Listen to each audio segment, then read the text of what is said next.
Good,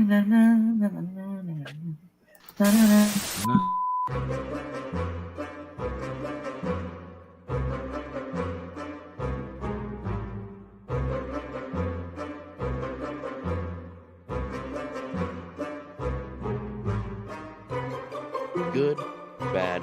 I'm the guy with the mic. Howdy, howdy, howdy.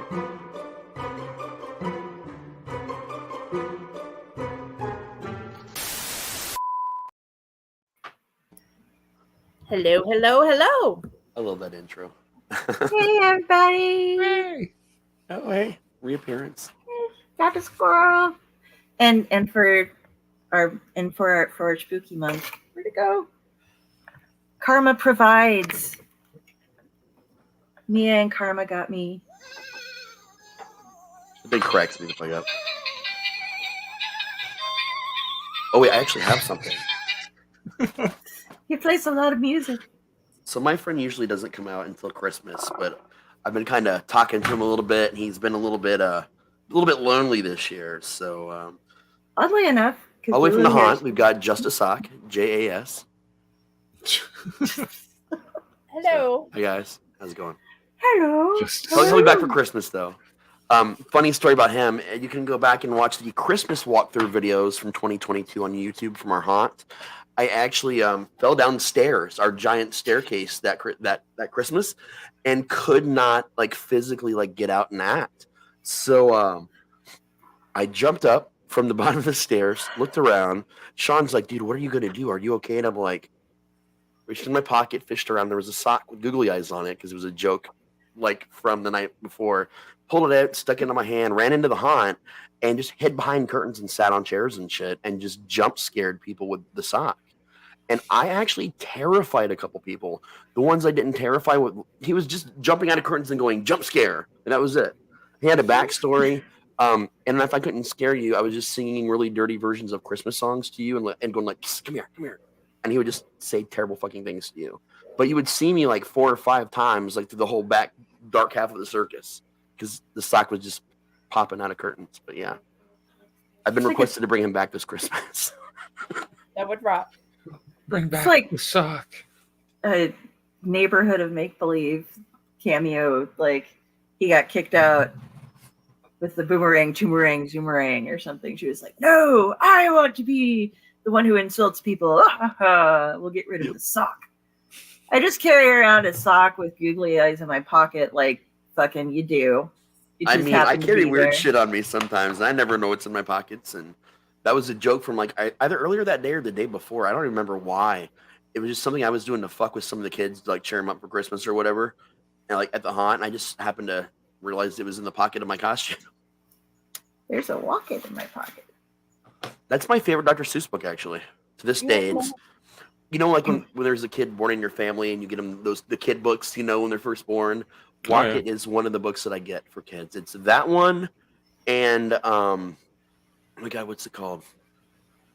The True Story of the Three Little Pigs, where it turns out the wolf is actually the good guy and the pigs are the assholes. This is a book that came out when I was a little kid. So those are my 2 books, man. I buy the parents go the fuck to sleep. Sam Jackson does a wonderful reading of that. He does. I have no idea how many times I've read "There's a Locket in My Pocket" to Sophia. At least 3 times a day for a year. Oh wow, it's a good book, man. And I've recently started adding into C is for Cthulhu, teach kids the alphabet. That's actually a really fun kids book. Well, I guess now I also give them my own, but that's a whole other. Well, I let them grow up a little bit before they're ready for that one. The kids book, not the novels, because I don't want to. Well, maybe I do want to traumatize kids. Silence is crimson for your 2-year-old. Right. Mommy, what does this mean? Well, just do what my mom did. Give me a dictionary so I don't ask any questions. Dude, I love my. I think I still have my childhood dictionary in one of my boxes. It's an old. My dad had worked at school, so it was an old school dictionary that they updated, and he just got it and brought it home to me. But that got me through The Exorcist and some other stuff when I was too little to be reading it, and I wasn't going to ask my mom what she was doing with that crucifix. And it was Oh, but why would one do? I don't even want to know. Okay, Right. that just sounds horrible. I think I got that dictionary when I was 7, and I had it all the way to the tornadoes. I lost that and my grandma years ago. The first time they had released that leather-bound gold tip version pages or whatever of the Edgar Allan Poe's like body of work, when it first got released, my grandma saved up like money from this little side job she had for like 2 or 3 months and bought it for me. And I had it like right next to that dictionary my whole life until the tornadoes. And those were like those were like two of the only things I'm like really upset about losing back then. The way you phrased that initially made it sound like you lost your grandmother in the tornado. Oh no, I lost You're like that and my grandmother Hello, Grandma. so many years ago. the It's tornadoes. like, Feared my grandmother. yeah. I once sat on a front porch with my granny and watched a tornado go down the street because there was nowhere to go. It was one of those situations. It wasn't even a trailer, but like in the house we had, we could have ran to the bathroom and pulled the mattress over or whatever. But there was no warning. It was like we were going out to do something, and oh, there's a tornado coming down the street. There was no alarm. This was back in the 80s. There's no alarm. There was no prep, and it was well, we can run in, but we're not going to have enough time to run to safety. So if we're gonna go, let's just sit on there. And it was a very touching moment between me and my granny. Like honestly, we just kind of sat there and held hands, sat on a bench, and just watched it go down the street. Papa had a lot of stories about tornadoes, like when they went through Tacoma and such, and there would be, the wood driven through a tree, and there was like somebody's rooster ended up alive, but it had gotten moved like 5 or 6 miles, and they found it like sitting up on, I can't remember where it was. I got to look through my notes from all the stories. But he had, you might have one of these, Jar Jar, since you're out in the rural area, a potato cellar. But his was I built don't have into a one. hill. Yeah, I know of them. We got Yeah, potato so guys. people would go down into them as storm cellars too, and like he called it the Frady hole, and he was the only one. Like all of the neighbors, when the storms would start coming, would swarm to Papa's house that lived on the hill, and they'd all go down there, and he'd be standing up at the door watching everything, and he was just like, "Yeah, it's the Frady hole. They make me sitting there with them, but I watch and see what's going on." Oh yeah. So, We got okay. a couple guys in some of like the nearby cities that had their potato cellars still. We had a tornado up here probably 5 to 10 years ago, which it's not regular for us. We get warnings every now and again, but we actually had a few touchdown that like did some pretty serious damage. Skies went yellow and everything. I was doing like Raz, sitting out on the front porch because I didn't think anything was going to come of it. I was just like, oh, it's just another one of those warnings we get, and no, fucking took out half the city. Oh yeah. Ooh. See, here we actually have tornado season, which is 3/4 of the year. Yeah. And we get usually at least one a week somewhere, either in the city proper or one of the nearby cities. It's normal, but the event I was talking about earlier, it was 17 tornadoes in one night. Wow. It was on Memorial Day. I wanted to say like 5 years ago, 4 or 5 years. I don't know. It's been a bit now, but it hit our city, every city within like a 20 city like roundabout, just everywhere, multiple counties. Like it destroyed so much that there is still damage that hasn't been fixed to this day because FEMA completely fucked us on it like bad. Was that the one when we had they renamed it like the tornado bomb or something? Like it was some really weird. Yeah, But it like because we were in the middle of that too. Like it was in Colorado. If you looked at the wind map of the United States, it like was just a spiral circling out from like the western Nebraska, eastern Colorado, and we had it was the 45th anniversary of, I can't remember the name of it because I didn't go to it, but it was a classic place in Lincoln. It was a little ice cream place, but it was just a little shack. Like they hadn't really built big. You couldn't sit anywhere. Like they had benches outside and stuff. Right. But it was like they were having their 45th anniversary and they got the employees out in time and over to a restaurant that was like across the way so they could get in their coolers. But it hit and just tore it to pieces. Oh, yeah. And everybody'd been there like excited and celebrating and getting like free ice cream and stuff. And then it was gone. And they, even though it was so tiny, they just were like, okay, well, we were going to be like trying to pass it on to our kids or sell it anyway. So I guess we're just done now. Like that was a huge ass sign from God. Yeah. 45 years and we're going to tear you to the ground. We lost so much. There was some small towns like nearby that were just, the towns were cordoned off all the way around, like a big, their whole police force, basically these small towns just kind of all around every entrance into town, just not letting people in to check on loved ones that live there. They're saying, if you have someone that lives here and you're coming to check on someone, we're sorry. That's it. Just, we're sorry. Even on the news, if you're such and such lived here, we're sorry. And it took like a better part of a week to find out what cities actually survived it, what we lost, what we didn't lose. And, you know, going through Riverside when it happened, we lost like a third of everything that made Riverside what it was during these tornadoes. Like businesses that will never, ever be restored or come back. So many homes. And right down the street from where I grew up in the house we moved to, just a couple blocks down, gone. Chunk of Riverside, just another chunk of Riverside, just gone. House, everything, just flat pieces everywhere. That's something that I've never understood. And Lincoln, you know, we have our cone of safety usually, that the way that we're situated, we're in kind of a bowl and stuff and things go around us. But we have been hit by tornadoes. And same with Omaha. But there are some towns that just get hit every single year. Oh my God, poor Xenia, Ohio gets that. They have this clock tower that reminds you of Back to the Future, and that clock tower has been destroyed so many times, and they just keep rebuilding it. But the same thing with flooding around here. There are certain rivers that flood, and people have their houses built right along the river. Yeah. And every single year, they have to rebuild their goddamn house. Yep. And I'm like, why don't you move like 50 yards further back or so? You know, a better silt system or something. Even the towns, there are a couple of small towns that are built in a basin right beside a river, and they are flooded like there's one of them that they're actually trying to move. Yep. They're like, we're gonna save up this money. We've bought this property that's up on a hill, like way outside, you know, on the other side of Hooper, and we're gonna get everybody together. We'll move the couple businesses there. You know, there's like a bar and a couple churches and stuff. Basically, is all that's there. Gas station, right? And we'll move it all up there. Move everybody's houses up there. And they've been saving up money to do it. So at least they're smart. But there's other towns that you can't get insurance, homeowners insurance, if you live there because you're living in an every year flood zone. Right. You know, we also had the wonderful thing that you always wonder, who are the stupid people that do that when you see the bridges that are built and then when they get to the middle, they're like the wrong, they don't meet each other.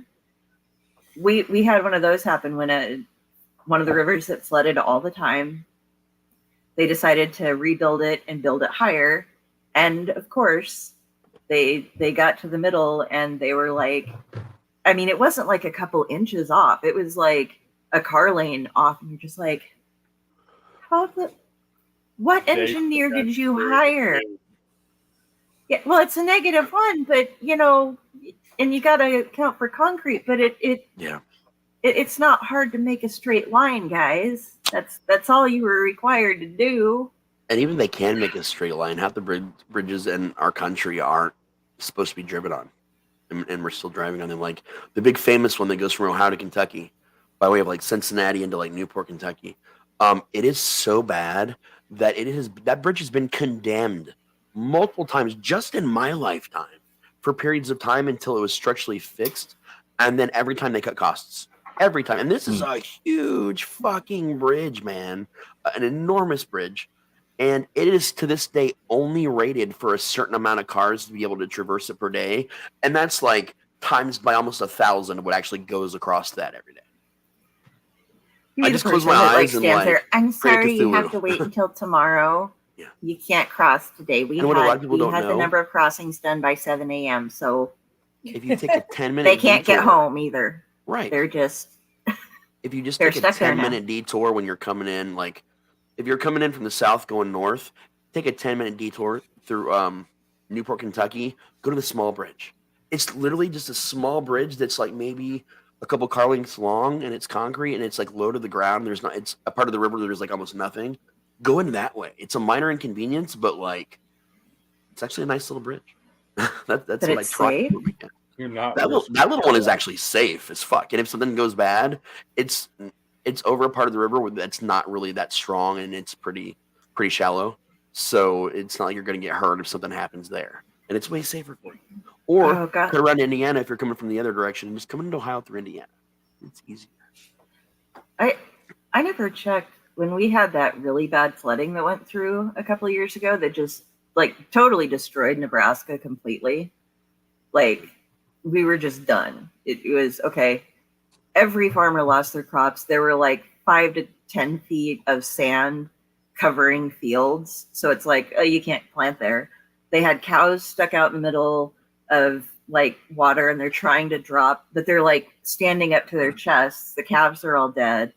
The cows are dying because it's cold and it's wet and they, aren't getting really fed.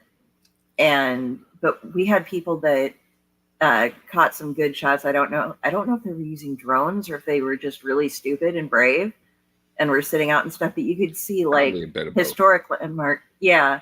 Like there was the Mormon Bridge where they crossed over, because when the Mormons are traveling from the East Coast to Utah, they stopped and set up a place in Iowa, just across the river from Nebraska, so that they could get ready to cross it and spend like the winter there.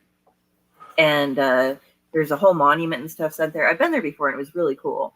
It showed like you got to go through and see all the different stuff. But the Mormon Bridge was this like famous bridge that was over there, and people had it video and you're watching and like there's a lot of just like industrial stuff in that area of town beneath where the bridges are. And you start seeing these huge metal sheds come down and knock out something and take something else with it until all of a sudden you just see the bridge get hit and completely collapse and just start rolling down with all the rest of the debris. And it was just like, oh, wow. Holy shit. And since then we've had a lot of highway and interstate work done over in that area. So I think they just kind of use that because I don't know what the point would be to rebuild a historic bridge that, people used it still, but mostly just to scare their kids because there are other better bridges like that cross pretty much in the same area. So it was like, let's drive over the rickety old metal bridge that's turned green and you have to the whole way, That's epic. So, and hi everybody who's watching. Hello. It's Pat and Sel. We're here to squirrel out and hang out. That's what we Join do. us in the comments. If you reached up to, let us know. I say that and one person already leaves it. Right. She Good knows job. we're here. I'm out of here. Oh, They're shit, talking they to see me. Help. Yeah, I tried the game streaming the other day. I played literally it was like half an hour after the brand new Spider-Man 2 game dropped, and I'd had it, so I just popped it on. And me and Jenny hung out, and I streamed for like 2.5 hours of it. But it was a lot of fun, man. Like I had to figure out a lot of shit, and I think I figured out now how to make my frame rate better than what it was, so I don't get as many drops and the weird staticky stuff. I also know that most of the games I want to stream, that won't be a problem anyway, because they're not that fast paced as like Spider-Man is. But we have a lot of people turn out for that. Good enough to still play video games like Spider-Man.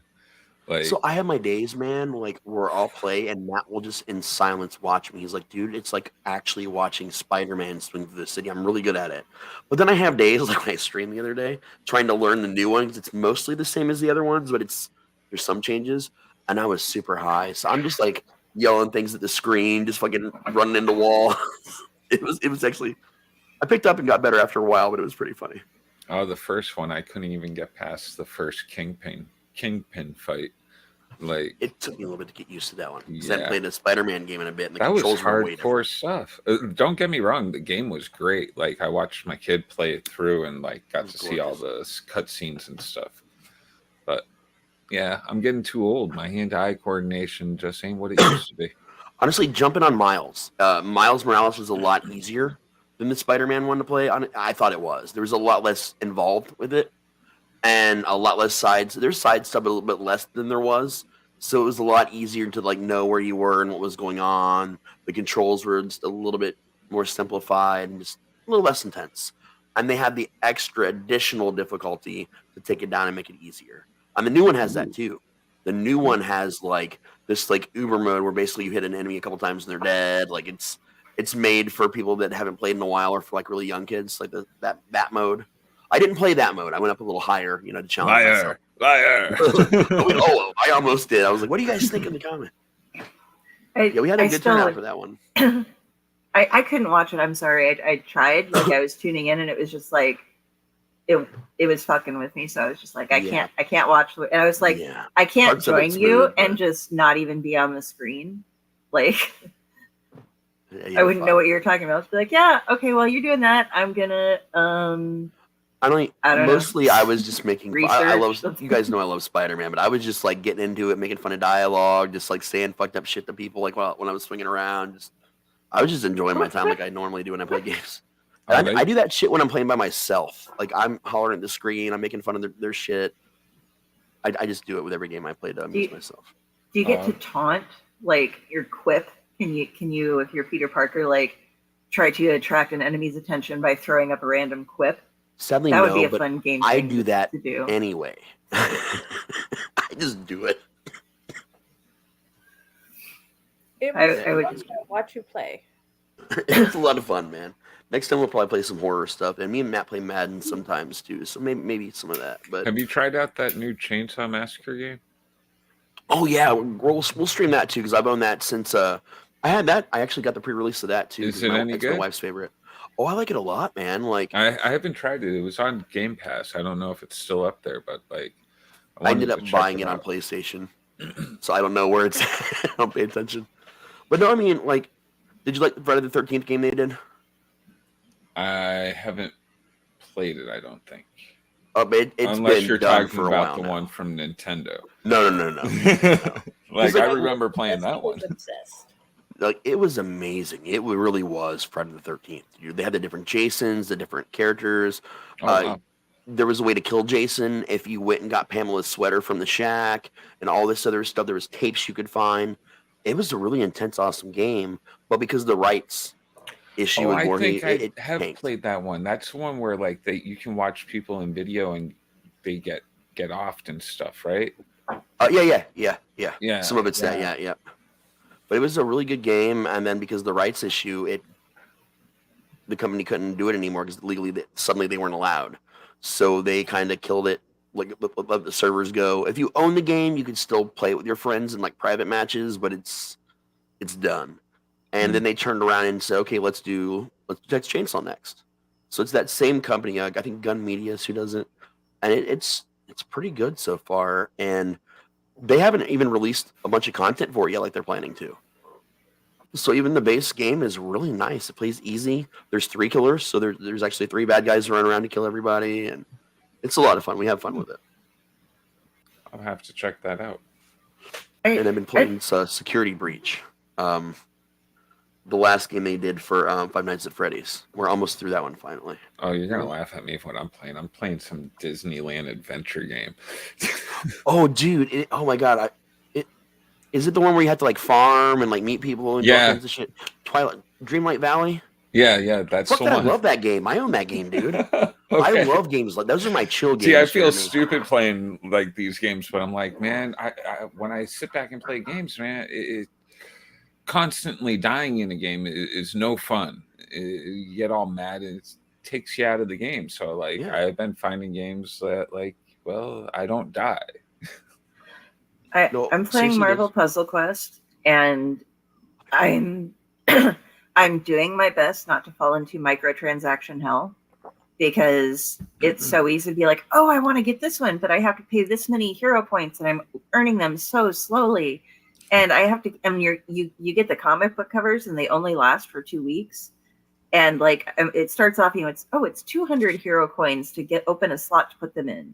And then all of a sudden I'm up to 600 hero points. Oh, and you don't earn them fast enough. So you're losing all these characters and stuff. It's like, but I really wanted to have a chance at this. And I'm like, you know what?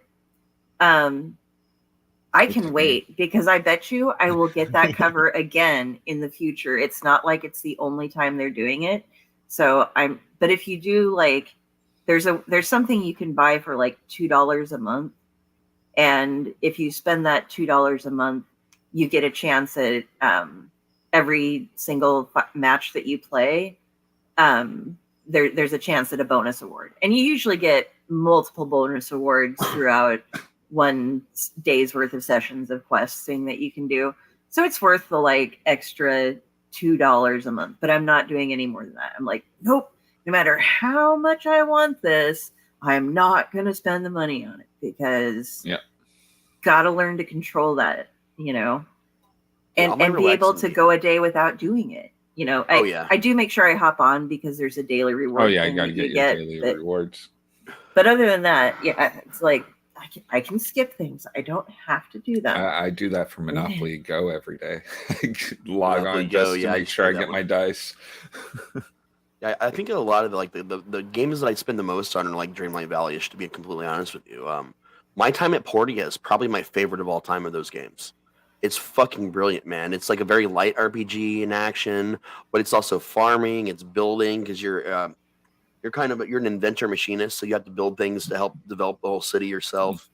There's like a social like marriage, friendship aspect. You can like befriend an animal, then own the animal. You can build your house. Like there's so many different like elements of it that if I get bored, and fishing. There's a museum you can build. So it's so many different little things that you can focus on any section of it you enjoy. Like maybe one day I just want to fish all day. Maybe the next day I want to build shit all day. Doesn't matter. It doesn't penalize you for really much of anything at all. And they just brought the sequel, which is My Time at Sandrock, out of beta on Steam, and it's going to be in console soon. And I've already played a little bit of it, and it is just as good, if not better, than the original. So that's the shit I like, man. I listen to horror podcasts and get high as fuck and just sit on my couch and play these crafting and chill games. Yeah, I've been having to listen to a Hellraiser Nightbreed Jihad walkthrough.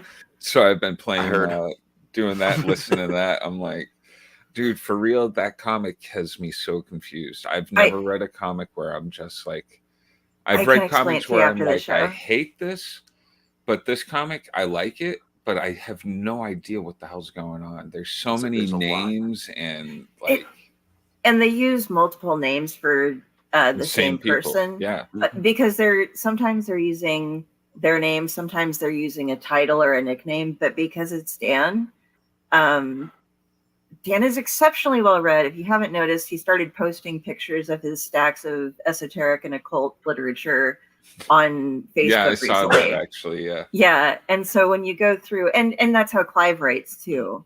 You know, is very, you know, like I got some of my names like Nisi Nirvana is from Imagica, and that's what I use for one of my It's almost Facebook like handles. biblical, where you're like, and Mephistopheles gave birth to blah blah blah, and from that birth came blah blah blah, and you're sitting there just like, Jesus Christ, there's too many people here. Oh, I started trying to write you something about it, and I realized I was pulling a character. It's like, okay, and now this happens, and this happens. You should notice this and this, and then I was like, okay, there were like 3 pages of comic book, and I've gone through like 4 pages of notes. I don't think that's helping.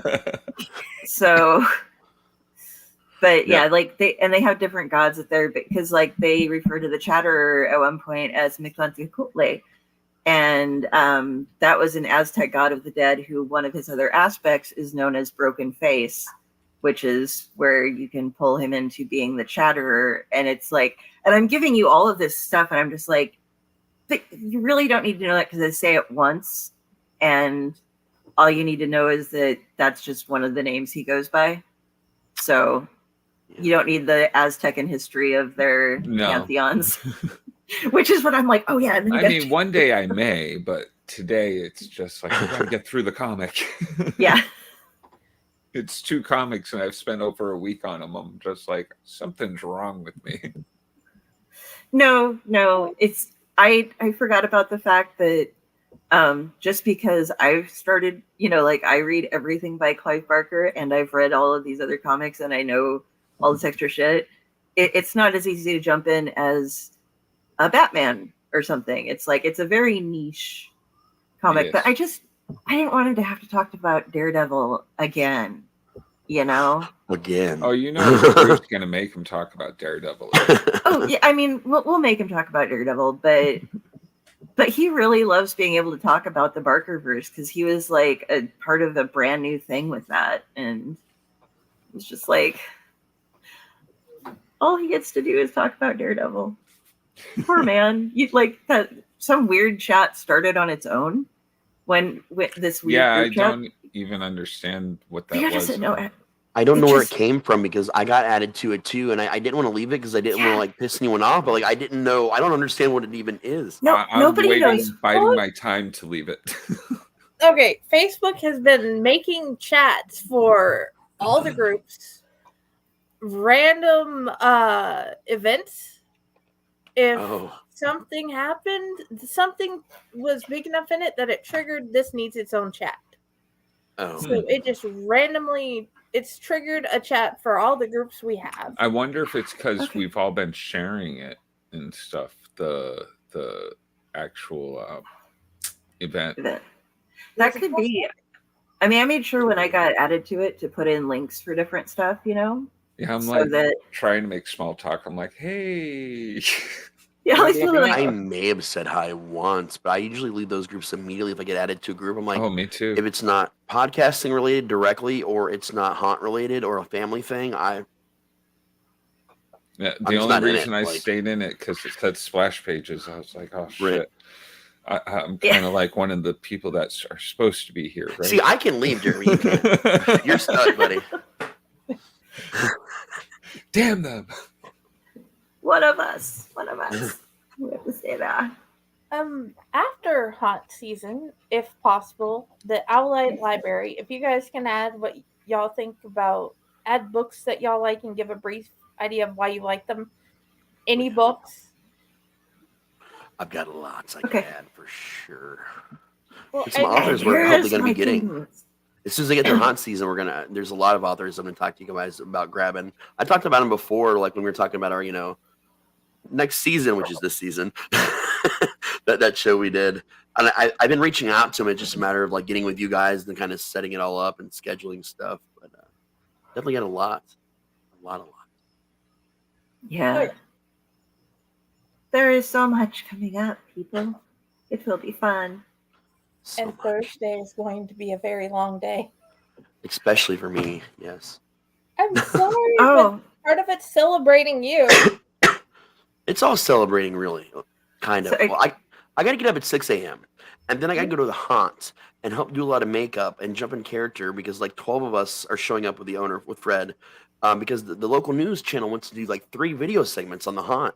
So like I got to do that in the morning, and then I got to come, and you can tell the rest, Jenny, because I'm doing all this with you. So Okay, so basically Thursday at 3 p.m.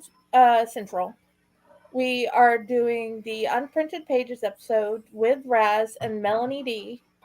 And we're doing an interview with them about their artwork and story in the Dark Dreams anthologies. And we're also talking about his new book, Silence's Crimson Homecoming, which is awesomeness. I love it. You should read both. available on Dell's her birthday. art. And I don't care if I'm biased. She's my sister. You guys should all see her art. Her art is awesome. I'm not biased, and I'm telling you it's awesome. See?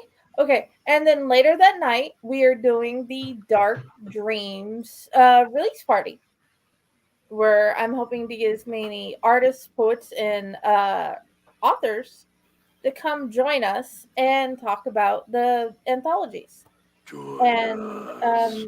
just celebrate that we have new stories coming out, new art, and new poetry. Yeah. So please come join. yeah. I And- hopped on this. Part of all of it. I hopped on this StreamYard thing to set up some background stuff. I'm like, wow, we got a lot of events. Holy shit, do. they're all We on have the a lot, same man. day. Okay. Oh, only 2 of them are on the same day. One is on the Yeah. day before because Yeah, one's we are on Wednesday. having the Corpse Garden episode on Wednesday where we continue our wonderful romp through Nightmare Whispers. Yep. And, And I'm popped on that one too. Raz is going to read a story, Sonia's going to read a story, and I'm going to read a story. And we're going to talk about the stories after we've read them. And please come, add your own comments. Tell us what you think. And This you week- get actual author reading one of his stories. So extra treats. I have I'm a really book in that excited. story. Chris. I have a book in that story. I do. Yes, you have a story. Yes, Sonia has read it, but at some point I'm going to catch Dell at 3 and have her come join us. She's awake. The problem is she's usually sleeping at that time. She hasn't been invited because she didn't answer the message. Yeah. Drew's the only person who's figured out how to wake me up. And it's because he did this at Terrificon, only it was in person because we were sharing a room. Right. And so I'd be all asleep, and everybody knows I sleep like 10, 15 hours or whatever solid. 17. And 20. if you look at my Fitbit counts for Terrificon, I actually got an average of 9 hours of sleep every night there. Holy shit. Because you get off that floor and you're so tired, you just get back to the room and it was like, hey, how's it going? Yay, what'd you like? Okay. I'm unconscious. Forgot to turn the light off. Didn't even get that far. Just out of it. But he would sit up and he would be like, okay, Carrie, good morning. How's it going? You gotta wake up now. We're gonna go down to the floor. I've been up. I went to the gym. I did some exercises. I went swimming. I had some breakfast. I brought you up some yogurt. Here's your nuts. Here's your Diet or your Coke Zero. Got everything ready. Come on, time to wake up, rise and shine. And he'll do that on the phone. Only, I mean, without the meds and stuff. He'll be like, Carrie, good morning. Time to wake up. Gotta listen to me. I gotta talk to you about something for show. Get up. Are you sitting up? Are you awake? Are you waking up? It's like, I just use my mental powers. And I'm just like, no. so I'm just like, nightmare, changing, switch dream escape. Okay. Hide the phone under pillow. Call a message, and sooner or later you get back to me. Yeah. I cannot stop coughing today. Holy shit. I'm not even smoking weed right now. I feel your pain, man. Maybe if I smoke more weed, I'll It's cough the less. season. Yeah, that's what I was thinking too. I was Yeah, like, I let's- keep I'll- puffing on I'll give it a this shot. unlit joint, and I'm like, well, maybe if I light it. Maybe this will help.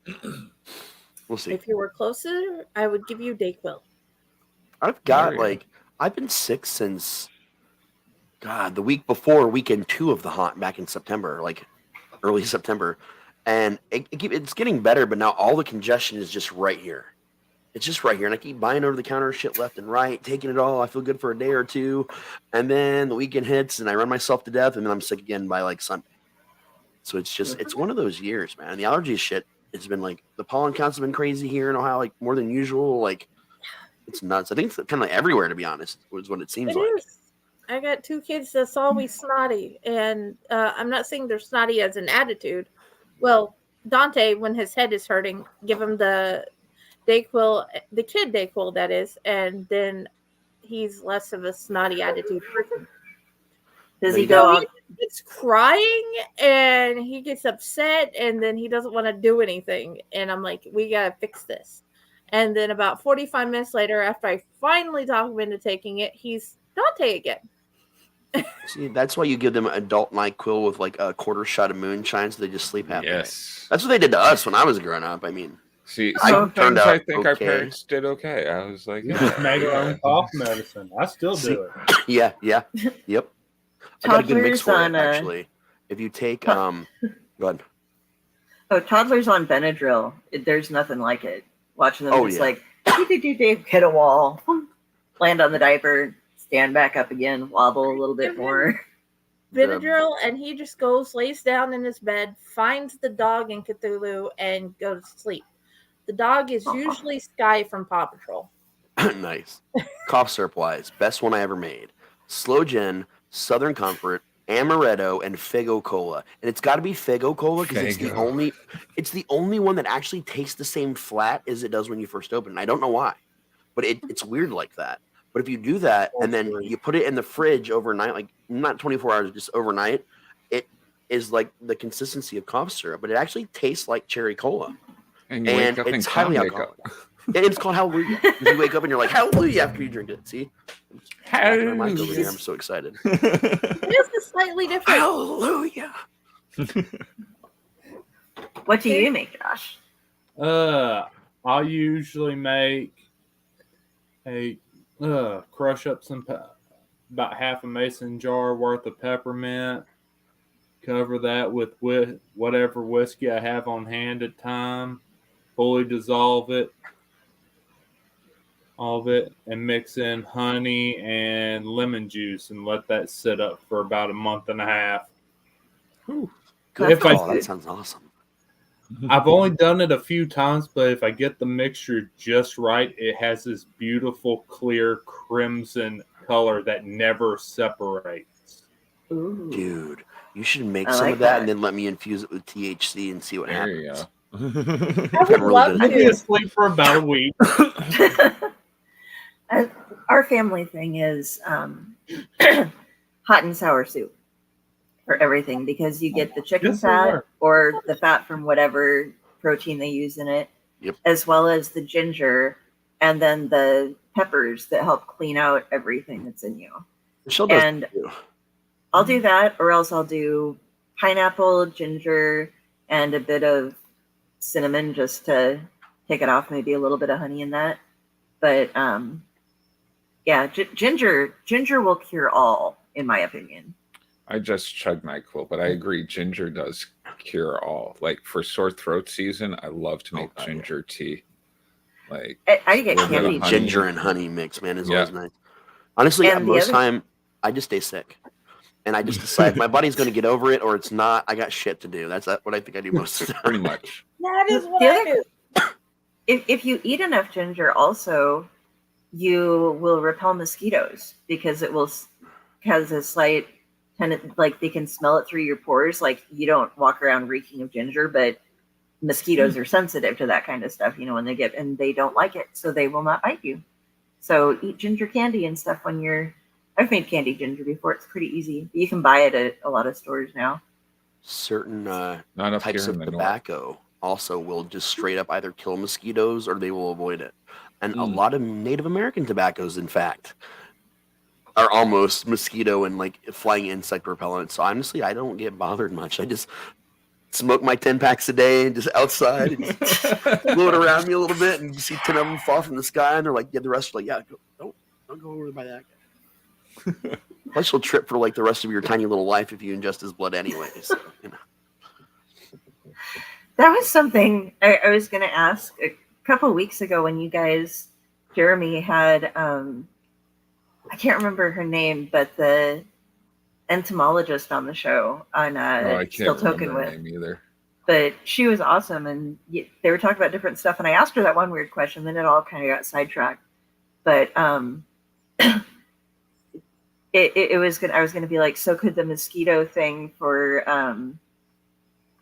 Jurassic Park have worked? You know, could they have caught the mosquito and taken the blood out of it and actually gotten a viable DNA sample? Like, I don't know I that would they assume could create so. a dinosaur, but Yeah, you but know. but with enough DNA, they should be able to, right? Like that's got to be According to- science. According to Michael Crichton, yeah, I guess I mean, a lot of the famous story about Michael Crichton is that he actually either knew or like kind of like under the table paid like a lot of like specialists to consult when he was writing the Jurassic Park book, which they ignored a lot of in the movie, of course, Of and then course. changed a lot of shit. Hollywood. But Always apparently, did. yeah, but apparently a lot of it was scientifically possible, at least. That's what I've heard like for years. But you know, then you'll get that one interview that's like, "Oh yeah, I was lying 20 years ago, and this is what it really is." I hate that shit. Like you think you have this Son of a information, like bitch. yeah, you know this shit that no one else knows, and suddenly you find out that it was all a lie, and you're like, oh well. Stephen King. Yeah, I was doing a lot of coke. I don't remember what the fuck I said, if that made sense at all. I might have done that. I wrote what now? Oh, Musicians I'll are the have to check worst, it out. At least that's Mus- a good excuse.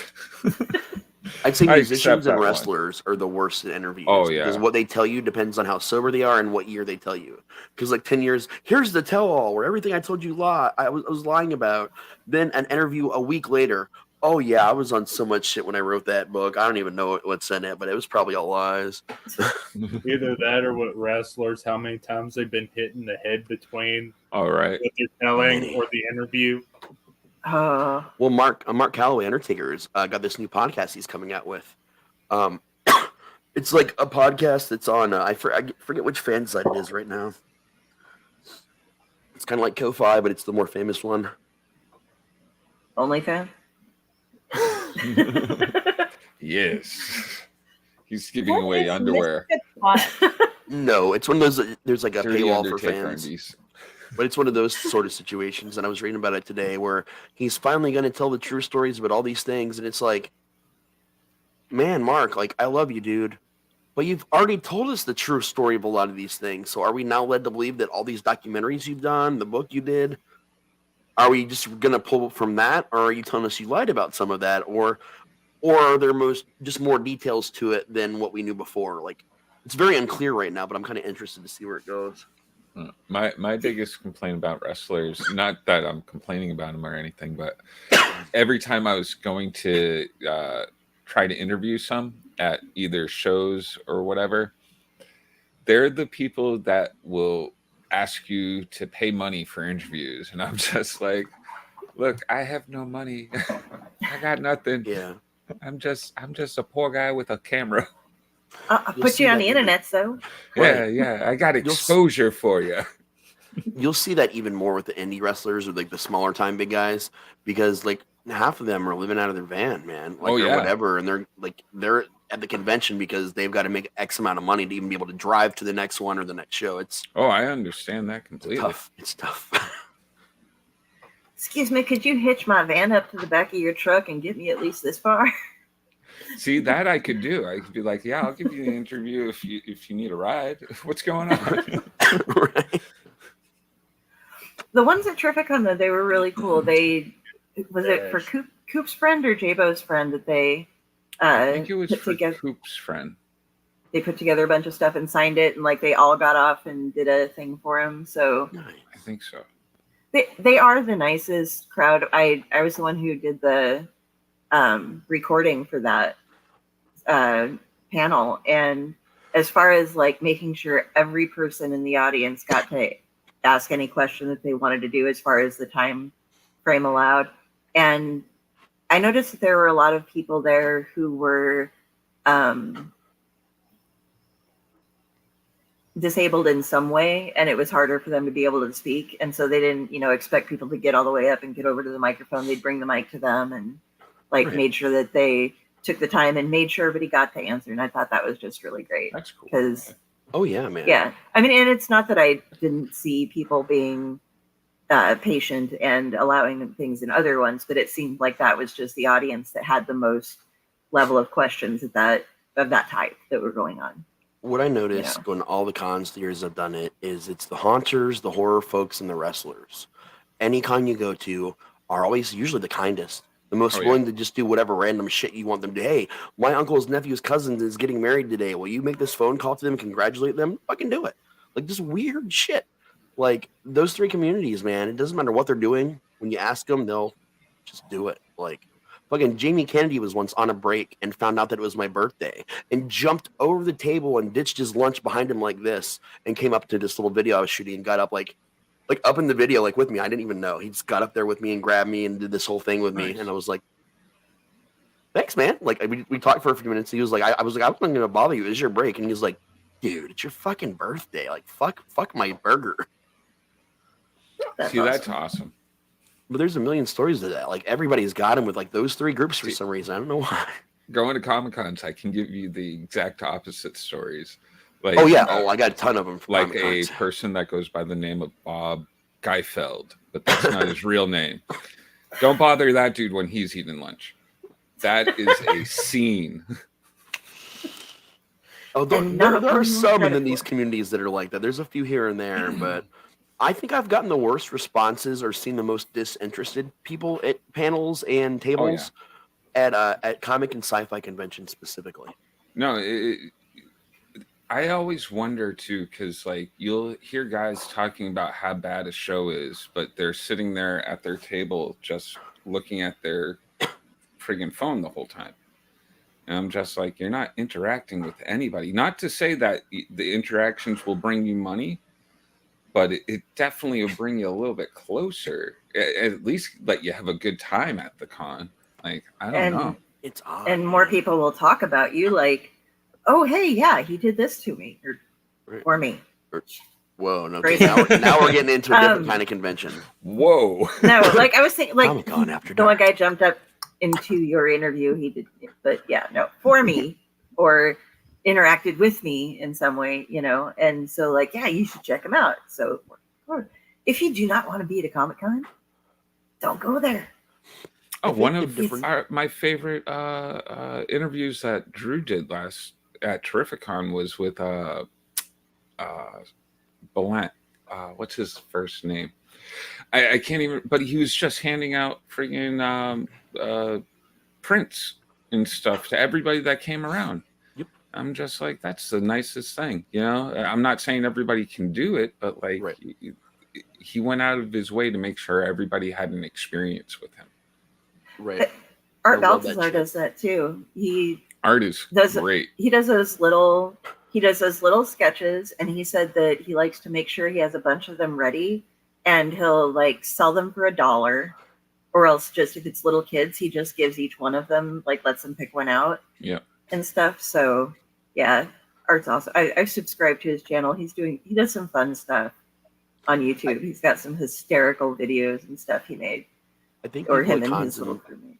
I think people at cons and panels act based on however their fans are. And it's so weird to me. Like, and I don't get the difference between like a fantasy fan or a sci-fi fan and a horror fan. Like, we're all fans. Like, or a Whovian versus Lord of the Rings, or like all the fandoms are so. Yeah, there are so many major differences in how people function. But you get to horror, and like I said, you know, hunters and wrestling too are in that kind of category, but mostly horror.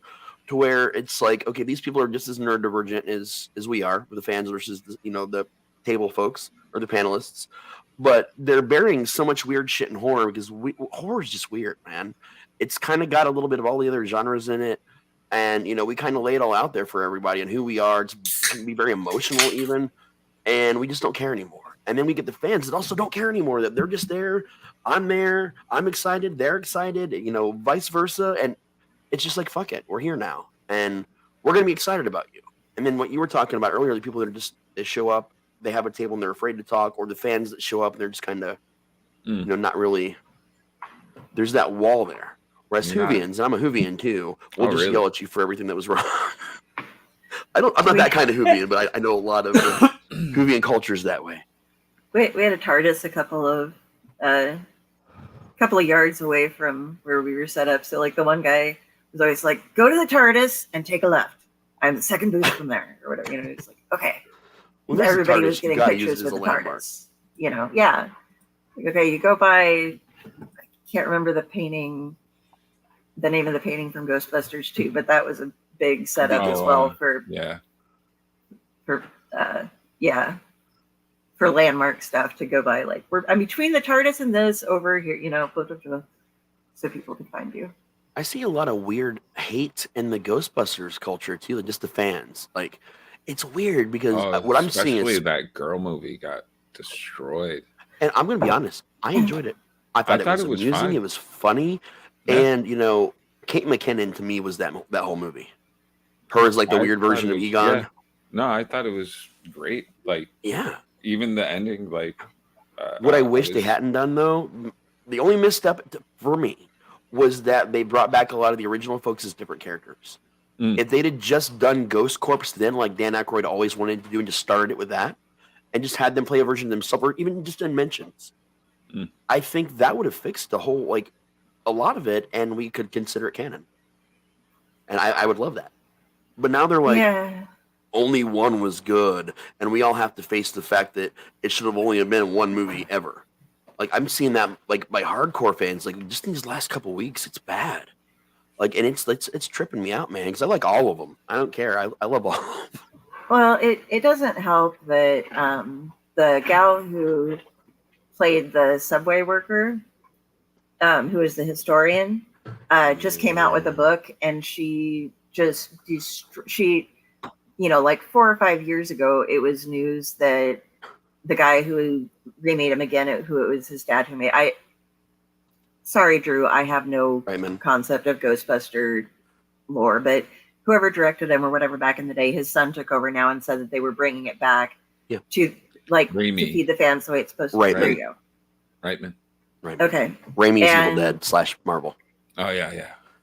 And what he meant, if you actually read the entirety of the interview and not just that comment, he goes on to talk about how they got all of the old props back. They used the same technology in filming and stuff. They rehashed everything from the original as much as possible to use it, and that's what he meant by bringing it back to the fans. Not saying that like, you put in girls, you're bad, that's why everybody hated it. It was like, no, he was doing it this way, and you guys, took a quote out of context and tore it up. And he even immediately apologized when it was mistaken. He's like, that's not what I meant at all. I'm very sorry about it if that's how it was taken. But, there were a lot of people that were crashing on, that were dissing on that movie. And I wasn't one of them. I didn't say that they sucked at all. I never said anything bad about that movie. And the fact that, you took it this way, I'm very sorry that it was taken that way. But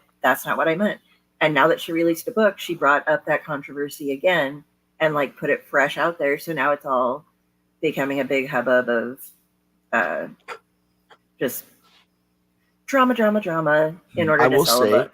In her defense, she deserves the right to do that, and I'll explain why.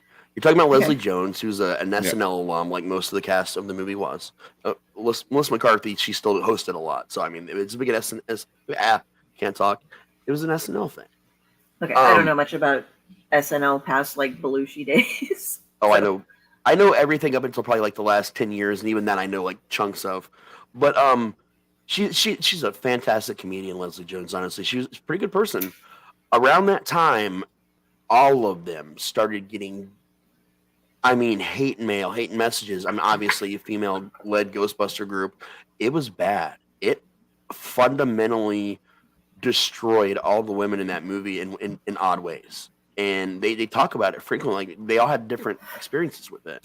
Well, Leslie got, for some reason, attacked more than the other ones, like as far as the public side of it went, a lot more. And she actually got death threats, actual straight up death threats, public death threats, private death threats. It was bad.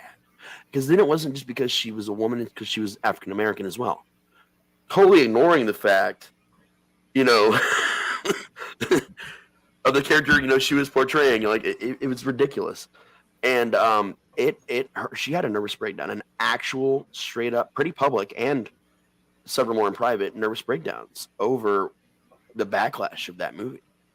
And it fundamentally scarred her so badly that if anyone is going to write a book about that experience, I would actually read it, just because of what she went through and how bad it was. And yeah, I do agree that the Reitman comment, she kind of misquoted a little bit, but also that's how it was quoted to her by friends of hers, her agent. Like, that's how they told her, oh, this was written by this guy, and because this, and he's saying this about you. So I'm wondering if in the book she mentions that, but also maybe I haven't read it. I'm not holding up for her on this part, but like, I'm wondering what more context is in there, because they've taken that. She took something out of context. And I'm wondering how many people are quoting her from this book are also taking that out of context, because then it becomes this. But maybe they're not. Maybe she just said, I hate that guy, which she's very honest and blunt. She totally could have said that. I haven't read it. But like, she went through some crazy fucking shit that I can't even imagine as a human being, like fundamentally like living through an experience. Oh, it was Star Wars fan level hate. Like, oh, dude, yes. And that's some serious fucking hate. Yeah. That's some scary. It always amazes me when you're part of like a fan group of some sort, and you don't realize they're as bad as all the other fan groups until like that moment, and you're just like, oh shit, this is Star Wars all over again. It is. Or just being a gamer fan and seeing like what the female in the industry is. I'm still shocked how much female, like, it's getting better, but like they Terry Pratchett's daughter wrote a lot of one of the Tomb Raider series, one of the more recent ones, and they kept her name out of it and stuff for as long as they possibly could. And even though she's like really good at what she does and great at writing and everything else, it was just like she was getting slammed a lot. But they had other people, they were doxing people and there was that huge thing, and it was just like, death threats and whatever like, happened to just talking trash. Yeah, like doxing people and like, having the cops sent to there, like that's fucking crazy. Yeah, That's a level. Yep. and it's like, do you even play the game? You know, and that's the thing with a lot of it. It's just like, no, but girls have no thing in a game. Poor Carissa had a podcast that she was on I remember a that. while back. How did that go? Anyways, It ended up going pretty okay, but and it was different than exactly how it was presented. I don't remember the podcast name. Sorry, I'm not trying to trash it. I do, but I'm not going to on the mention it. podcast. Just professionalism. Yeah. But they set up a controversial question of the week, and then they assigned teams to take sides on it. Yeah, but this one was like, do females belong in comics or something? Yes. Yeah. And before the show had even started, people had been responding in like the YouTube chats with stuff like, yeah, girls belong in my comics, half naked, and all this kind of stuff. And so, you know, they chose a side, and That's they had gross. Griffith pick a side. Yeah. Just to say, guys that are looking at comics to see half nude drawings, something wrong with There are it. specific comics just for you guys. I mean, don't Yeah. fuck around with normal comics. Just go over there. Yeah, but they put her on the spot basically because she didn't know that was going to be part of the show, was defending women's place in comics. Mm-hmm. And you know, she's like, well, I'm here and I'm doing well, so obviously, you know, I belong in comics. Do I think that every woman does? No, not unless they're a comic book person. You know, if a woman can write or draw or do whatever's good in comics, they belong in comics. Yeah. It doesn't matter what sex you are. It's, you know, do you belong in comics or not, is a personal question for each person on how their talent is and stuff. And people were doing that, and then the other side would take up. So, but even though they were doing it as a way of like, okay, let's put this, we want to let you know that these views that we express are not necessarily our own, even if we're the ones saying them. It's like, come on, guys, you waited until a girl was on to ask that question, and you didn't make up that reply. Like, you didn't just go, oh, how do I sound like an asshole? You said it because you thought about it. Yeah, controversy sells. Yeah, and I get that, but you know, unless they're like, oh, I totally am going to go from this point of view that I'm going to ask somebody else who is on that view to tell me what they would say, but it was tacky, I thought. But it was an okay episode, but I got to say her part of it was fucking top notch. Like, she Yeah. came in there like not as much as defending herself, but questioning about why she had to defend herself. Like, what the fuck kind of question even was this kind of scenario? And it was brilliant. Yeah, so she didn't play to it. She didn't get all upset or anything. Nope. She was just like, so this is something I wasn't expecting to have to encounter since we're here to promote my Kickstarter, but Yep. okay. Let's talk about basic Carissa, activities we and love see for you. a second. Oh yeah, hugs for Carissa. Hugs for Carissa. Hop on to, she has a week left in her current Kickstarter. So hop on over there. Right? 7. Yeah, that completes the story arc. All right, guys. I Unfortunately, I might have to step out to get ready for bed. I got to work All right, in the Josh. morning. It's Good good night. being. Love you, baby. Take Good night, it Josh. easy, everybody. Good night, brother. You too, Sleep man. well. But yeah, I thought you were like, blowing his. I believe issue 7 finishes that story arc. But she's got a lot more written. So Oh no, I know. She's got like yeah, but books and books and books. written. I wanna go I back was to- throwing that up. I want to go back to the women in gaming thing for a second, because here's what I see. Like, I mean, I used to be very active on Twitch for a while. I had a channel that I gamed for a long time before I took a big break after a lot of this was going on. I'm seeing the obviously the toxic masculinity, I guess we call it these. That's the proper term, where guys are just like, you know, girls can't do anything, blah blah blah blah blah. I'm not even going to say all the things they say because I just makes me sick to my stomach. And then I see the other side, where it's like, you know, the women empowerment in gaming, the positive, which is great. You see it, they're here to stay. This is obviously because they're just as good as anybody else. Why is there a question of who belongs and doesn't? But then you got the other side of that, which is I pretend to play a video game the whole time, but really yes. the camera's only on me and you only see a game in my hand and I'm wearing almost nothing. And I'm charging, you know, $29.99 to 11, 12-year-olds I wish I could kind of do scenario. Not gonna lie, Raz. I wish I could do that. I wish I could just throw on a bikini top and pretend to play Right. video games. And I'm not judging it. I'm not Oh, saying I'm it's not. good. I'm not Right. saying it's bad. I'm just saying like those are like the three different things that I see in with the female gaming culture, which is odd because I don't understand why there's I don't understand why there's a difference in the cultures for anything like, as far as like gaming or fandoms or that's my neurodivergence in not understanding things, I think is what it is. I have realized there's this big fight in all the gaming and the fandoms, whereas we have our niche fandoms, and before we take the kids out to meet them, we talk to them about proper etiquette and we explore the whole thing because it's like Star Wars, Ghostbusters, Beetlejuice. We've watched the movies, we've watched the animated shows, played the games. And of course, I named Sophia's. Her middle name is Oswin because, of course, I'm a Hoovian, and she is my impossible girl. Hell yeah. 3 heart attacks. Nothing stops that kid. Oh yeah. I just want to point out right now. I like both Star Trek and Star Wars. So fuck all y'all. Same here. Me too. Mind you, I didn't watch Enterprise. I watched everything else. I haven't watched Enterprise either. But I want to. I just for some reason haven't done it yet. It wasn't like a conscious decision. It kind of just happened that Enterprise never made my viewing list. And I'm It's a not a season bad behind on show. Picard. I need to catch up with Picard. And then there's Stargate. Let me some Stargate too, honestly.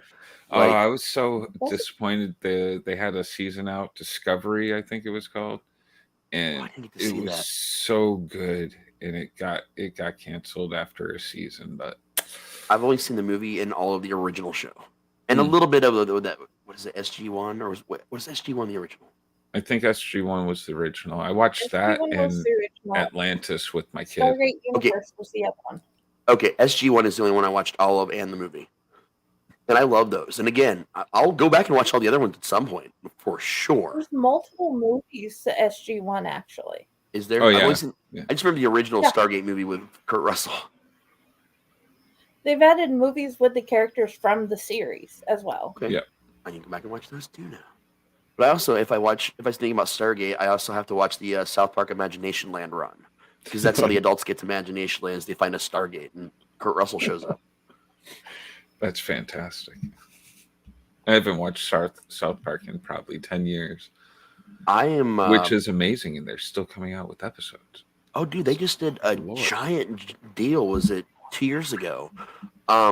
Not only did they guaranteed another like 4 or 5 seasons, they're guaranteed at least another 3 video games, and they actually bought Casa Bonita, the giant restaurant in Colorado, which they talk about a lot in this show. And the last video game had a whole DLC based on it. They bought it, and I think it's already reopened. But like, they basically they're Simpsons now. They're officially revered at Simpsons level with the deals that they're the numbers. Oh that yeah, they're getting. So absolutely. They're I haven't seen the newest longevity season. alone now. I've been saving the newest season until after Haunt season, so I can just sit down in one day, which is what I'm going to do with new Rick and Morty too.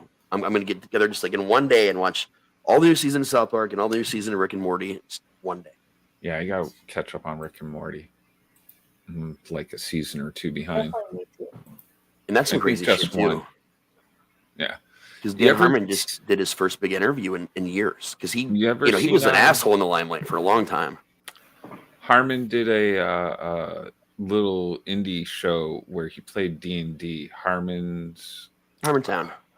Yeah, something. It was a spin-off of Harmon. Harmontown was his normal podcast, but it was a spin-off of Harmontown where he did the D&D. Yeah, Harmon's Quest. Actually, yeah, Harmon's Quest, yeah.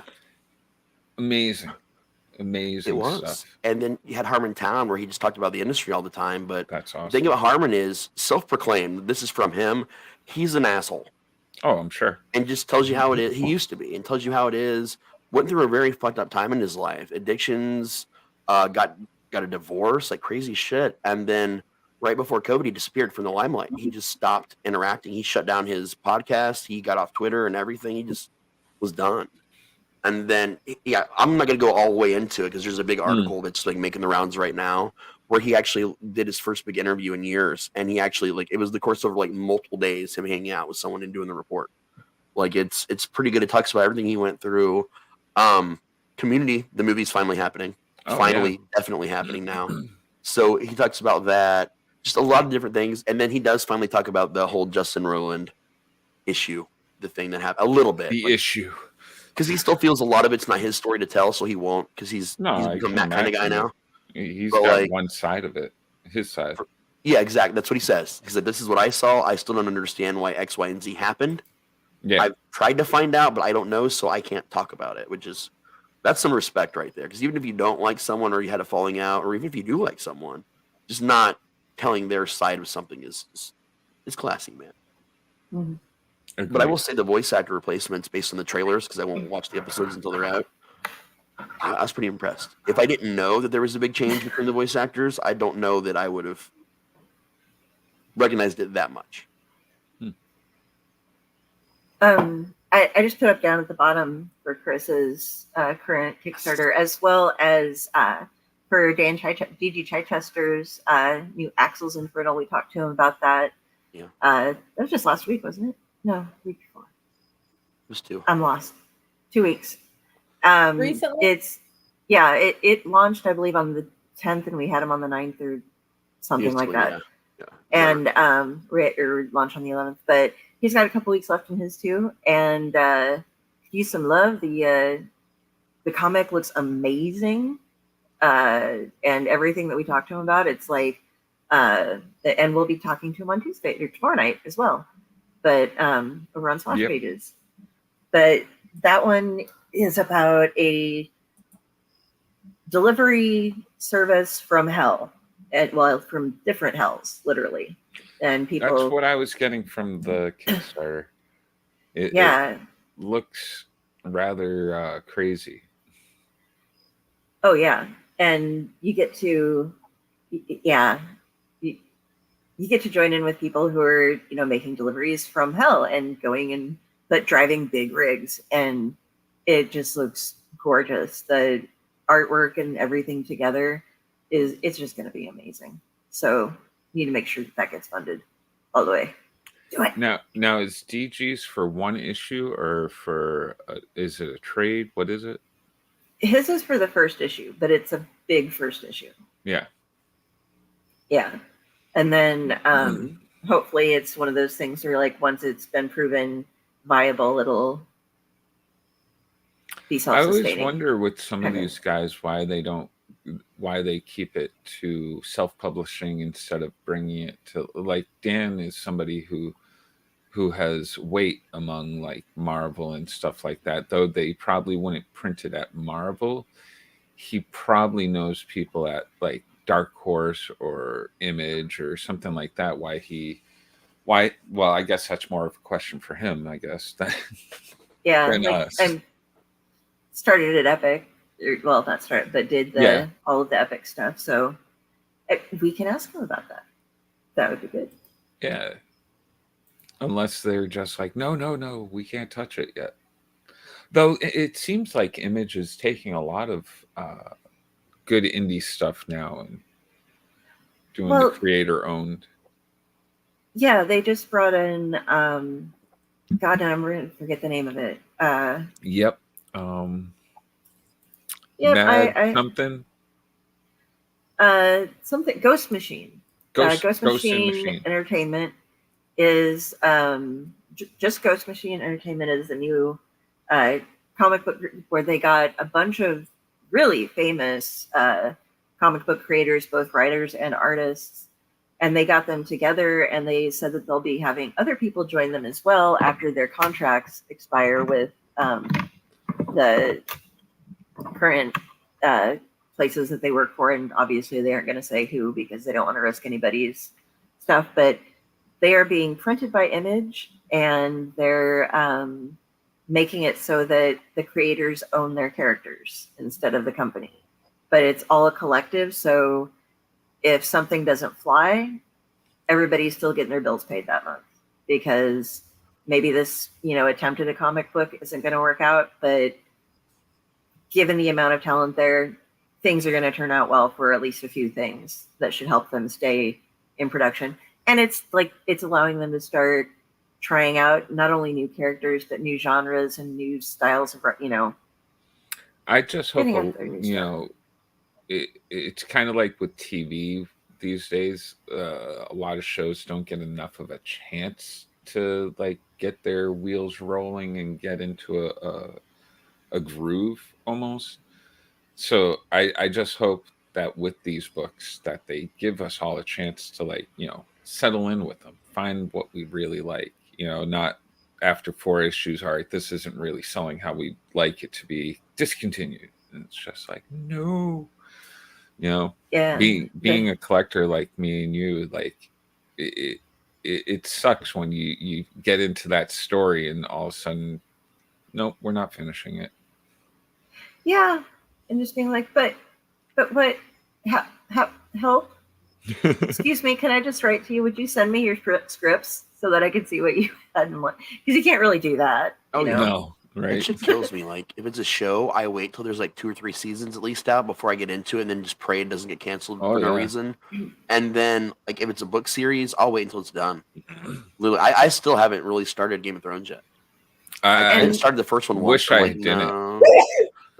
I wish I didn't, because man, I can't even tell you what the last book was about at this point. Like it's been so freaking long. Yeah. I read them, and then I was told not to even bother watching the series because if I was a I huge liked fan it. of the books, not to watch it because I like the show. it's except going for to last piss season. me off. Yeah, I mean everything's So like with the show. I think they caught up to book 4 or something before like they started writing where he hadn't even written yet. So I kind of at that point just put it into its own like class. I'm like, all right, this is just a what if Game of Thrones. Yeah, yeah. Fan fiction version. Yeah, there you go.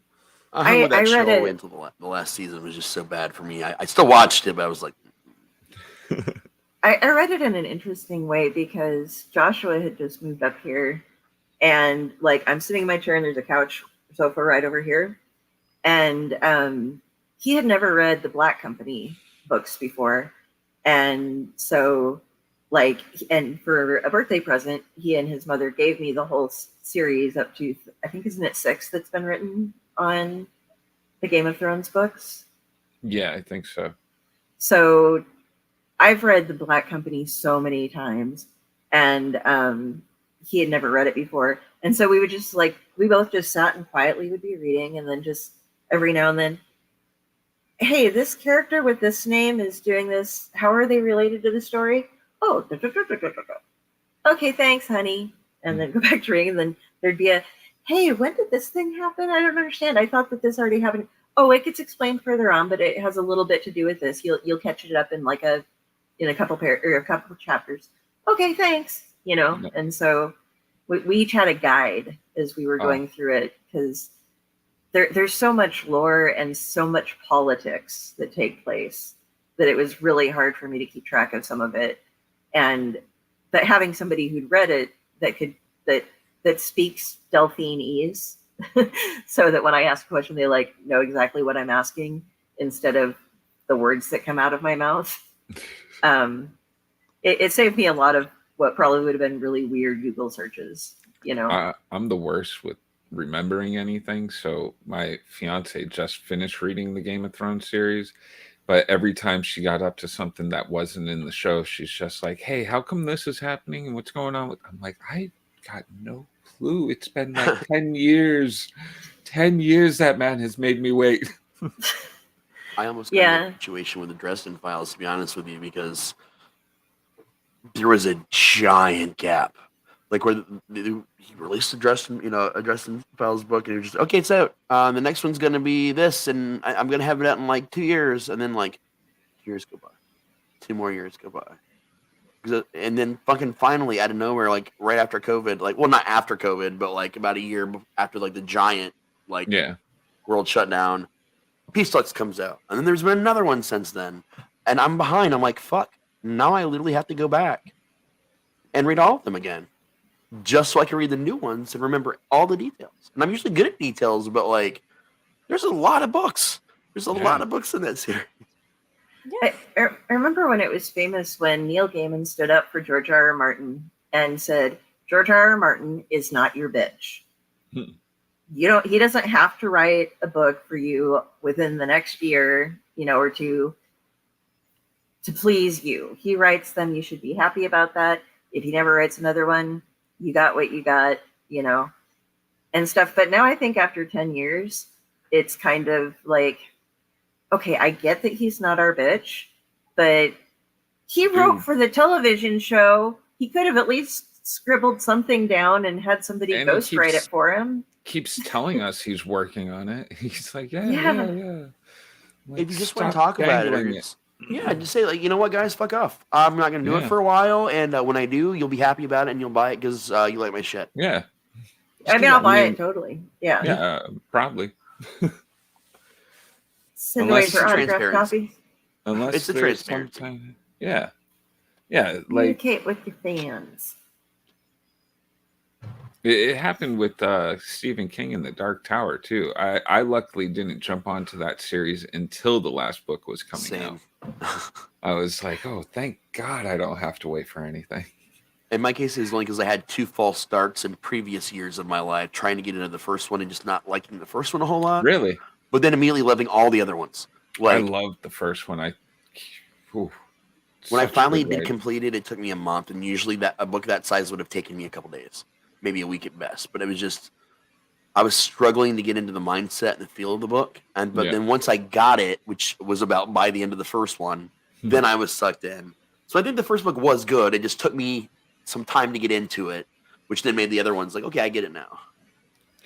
And not being a Stephen King reader, like, and how it connected all these universes, I was not lost one bit. Yeah. It was like, wow. It's interesting, man. And plus he ties in Harry Potter and Marvel and all kinds of shit into it, and Wolves of the Calla. Yep. Yeah, it was really odd and interesting how he did all that. I didn't watch it because I'd only read like the first or second. Yeah.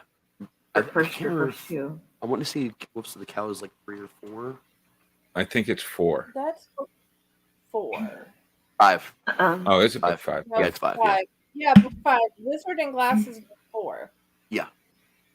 What you were saying before about watching series on Netflix though and waiting to make sure that they keep it, that one's hard to do because if they don't have enough viewers, it's not going to get renewed. I know, but and I've given up on that feeling. It's kind of like, okay, go on and they just started talking about the Dead Boy Detectives by Neil Gaiman. Had been originally set up to be on Max, and it's getting moved over to Netflix. At the same time, they confirm that started off. Those characters were in Sandman issue 25, and but they hadn't established yet whether or not the cinematic or television worlds of them were in the same universe yet. Okay, and so Gaiman came out a while ago and was like, yes, they are in the same universe. And while they brought that up, they also, the director mentioned that, and they moved it over to Netflix. But that Sandman Series 2 for Netflix had already been 6 weeks into filming before the strike came. So we know that there's a go on that something's been going on. It'll take a while, but it'll get there. But that's another one where it was like, that was down to the wire pretty much on whether they were going to make a sequel to it. And it was so weird because it had one of the biggest followings, whether people were bitching about it or not, they were watching it. Here's my problem. That's bullshit. It doesn't matter if enough people watch it or not. With specifically with Netflix, it doesn't matter. No, it really doesn't. It really doesn't. And I'll explain why. Don't do the. Oh, go ahead. Oh no! Go ahead. Go first. I was going to say they don't do enough advertising where it would matter who's watching what, as long as they have the numbers that people are watching Netflix, they're pretty happy.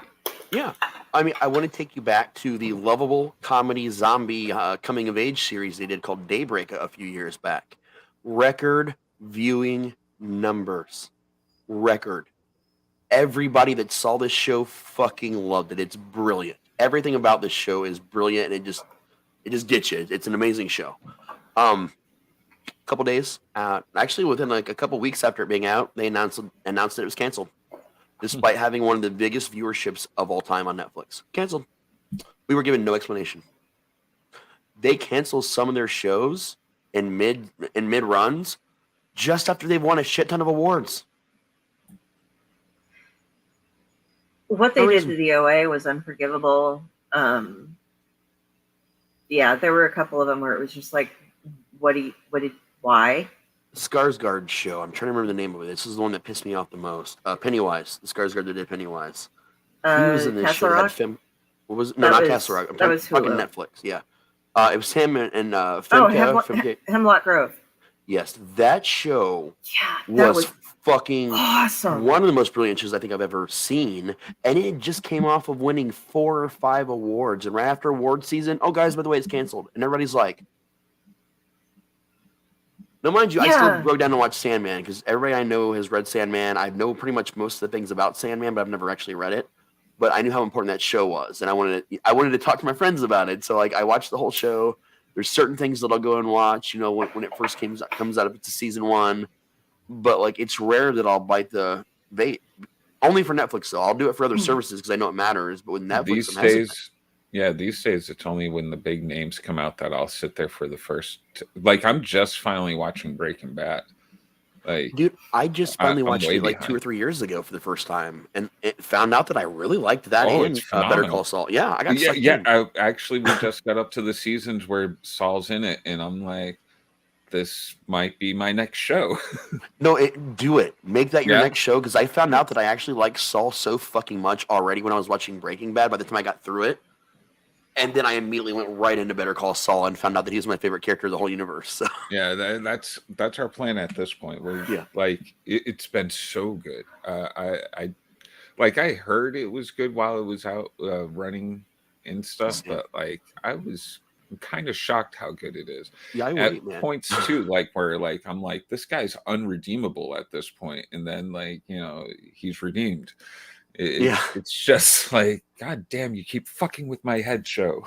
Yeah, dude, I love shit like that almost more than the horror and a lot of the other stuff I watch. Like, I like the dramas like that, like the really intense, well written genres that honestly kind of defy genre because it goes into so many different things and brings it all together, like shit like that. There's one that Jason Bateman has on Netflix also. I'm trying to remember the name of it.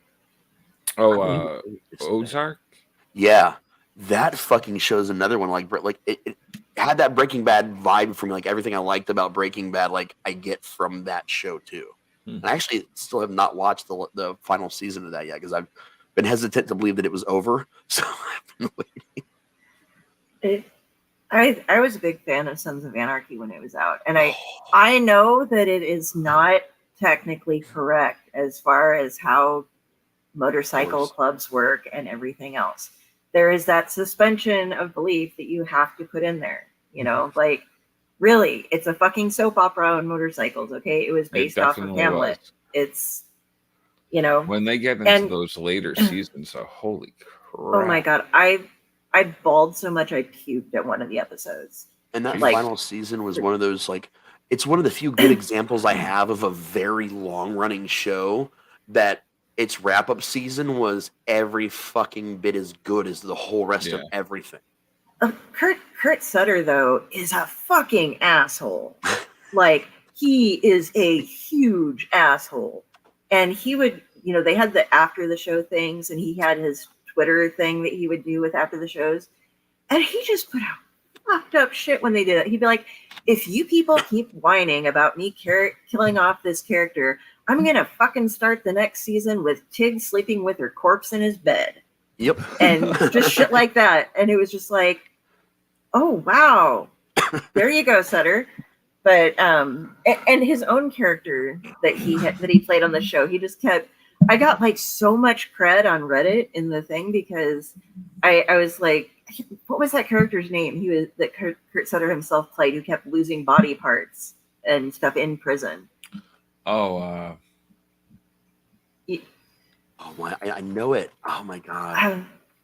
I gotta look it up I'm real looking it up quick. real quick. That's what I'm doing okay. real quick because I need something My on my brain tongue. is frozen. It's just like Yeah, but it was like he kept giving himself less things to have, so he would have less things to do as he was in the shows. Otto. I mean, yeah, Otto, Otto would get like, okay, Otto's, been blinded. Otto's, rips tongue out. Otto, they do this too. Otto, they do that too.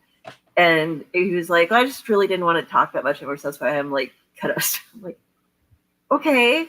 But then I made this little GIF of from Johnny Got His Gun, but from the Metallica video, more people are used to seeing it with the Metallica's one. They have footage from Johnny Got His Gun where it's the guy who has lost his arms and his legs and his hearing and his, everything, and he's trapped in there like as a stump, just like moving the head with the sheet and everything over it. And so it's like Otto in the final season, and like that got me. I got a whole bunch of karma for that. So it's like, yeah, I'm cool. Fuck yeah, dude. Sons of Anarchy, but damn, he was a dick. I kind of like, it's one of those things where you respect him for some of it until all of a sudden you're just like, that was uncalled for though. Like most of the stuff, it was him reacting to trolls or, different things, which was fun. But every now and then there'd just be this moment where you're like, maybe you didn't have to quite push things that far, but it's your community, it's your show, you can do what you want. And I know everybody was always scared they didn't get their scripts until like the day of the show or something, because they never knew when somebody was going to die. Oh yeah. And so there were very few people. It was the same as like some of the Marvel shit where it was like only one or two people would get a full script, and some people wouldn't even get any script until they were shooting because they didn't want it to leak ever. Oh yeah. One of the biggest times in film history that I can like clearly recall that being a big thing was Hannibal. When they put out Hannibal, they had multiple versions of the script, and depending on what level you were in the studio or as an actor or whatever, that's the version that you got. So you The might show get an or the extra. The movie, like going all the way back to when they released the movie Hannibal. What was it? Yeah, because he was out of the mental institution already. They were talking about the pig farm thing came in. Like there's the other new villain. Like it was that one, but it was crazy because I read all the interviews like growing up, because I think it was in like mid-teens or late teens or something when this movie came out, something like that. And they talked about how many versions there were. Like, an extra on set would get the whole script, but the only thing that would actually be accurate about the ending is they actually also filmed multiple endings, so no one on set, even the actors, would even know how it was going to turn out. They did all this crazy shit, and I read about that. I'm like, oh my god, they should do this for everything from now on. I should have done it to Tom Holland. But like, I was like, they should do this to everything from now on. And then I realized how much money that would cost to do it to everything. But now, in more modern time, well, I mean, in the last 20 years, I think after that, I think some studios did start doing versions of that. And then like the Marvel, Star Wars stuff, like a lot of the new properties have to do it. It makes for a great sales kind of thing on DVDs and stuff, the extras and stuff like that, to be able to see different endings and shit like that. I know I'm one of those people that love that. I had hands on the original Constantine script because somebody who was working on the crew had it and took it off set and loaned it to his brother, who was a big comic book fan, to read. And this was before it was cast, because he was telling me what Nicolas Cage's casting requirements were, which, because he was one of the options to be John Constantine, and he was like, okay. He needs to have for Nick. Well, he was just like, okay, but Constantine, right? Yeah. Okay, so the things he wanted included that Constantine didn't have a driver or anybody going around with him. He didn't smoke, and he used a lot of guns instead of mystical stuff. If you want to play the Punisher, play the Punisher. Just don't play Constantine. But I didn't read the whole script. I kind of was like, read through the first couple pages, and then I like, oh, you're back from that. I think I wasn't going to rewatch that movie because I don't remember liking the movie back. I can't even remember when I watched it, but like, I know Keanu Reeves played Constantine, and I knew that threw me because he's got dark hair, and I'm just like, that's not John. Yeah, No, Yeah. John is David Bowie, kind of. No English accent. Constantine was one of the few DC properties I really like. It's one of the few that I like.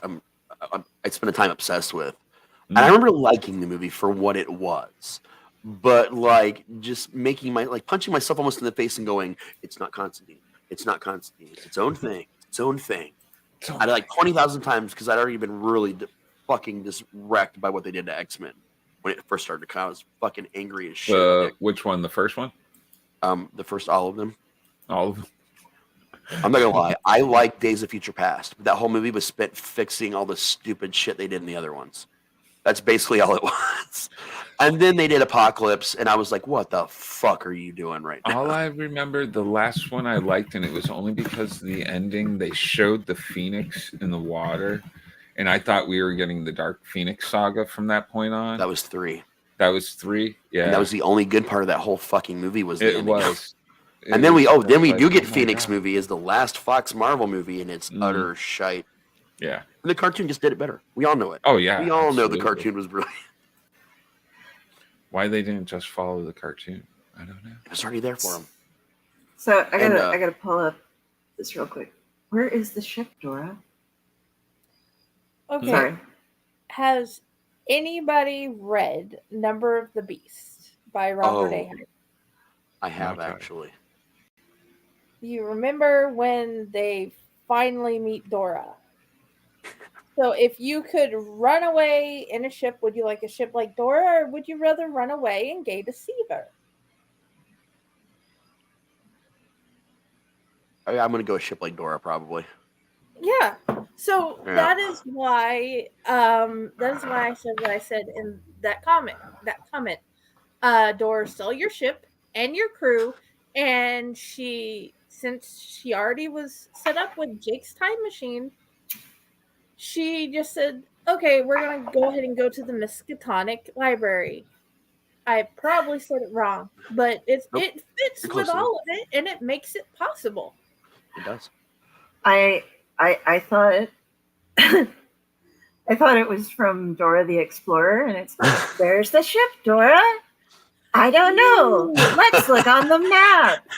You know, That's what you think. I left Dora behind, and I went with something adult. I'm the map. I'm the And map. then right after I 'Cause saw you post that, I changed mine to you saying my battleship just to fuck with you. Yeah, whereas I'm like, no, I gotta tell you what happened. Yeah. And you guys, I cannot get a word in edgewise, so I put it in the thing. Oh no, just fucking yell over us. Be like, hi, motherfuckers. I had a thing when I saw it. It just reminded me of Maddie when she was little. We were watching Dora once, and you know, I don't generally approve of little ones swearing, but sometimes it's justified. And she was Hilarious. watching Dora, and she's doing, let's see where we go next. Okay, let's look at the map. I'm the map, I'm the map, I'm the map. You know, I'm the map. Bam. Do you see where this is at? Yes, Dora, it's in the top right-hand goddamn corner. It is always in the top right-hand goddamn corner. Are you stupid? Is what my kid like. Perfect. I agree. I was But just like, 4-year-old. And Dora is not a bad cartoon. It makes them think about Yeah. spatial awareness. And repetition. And the repetition to, oh my God, that is why he knows his times tables. Yeah, we don't talk about them number trains. Papa started watching haunts it my every dreams. now and then when he couldn't get the remote to work, and he was picking up Spanish.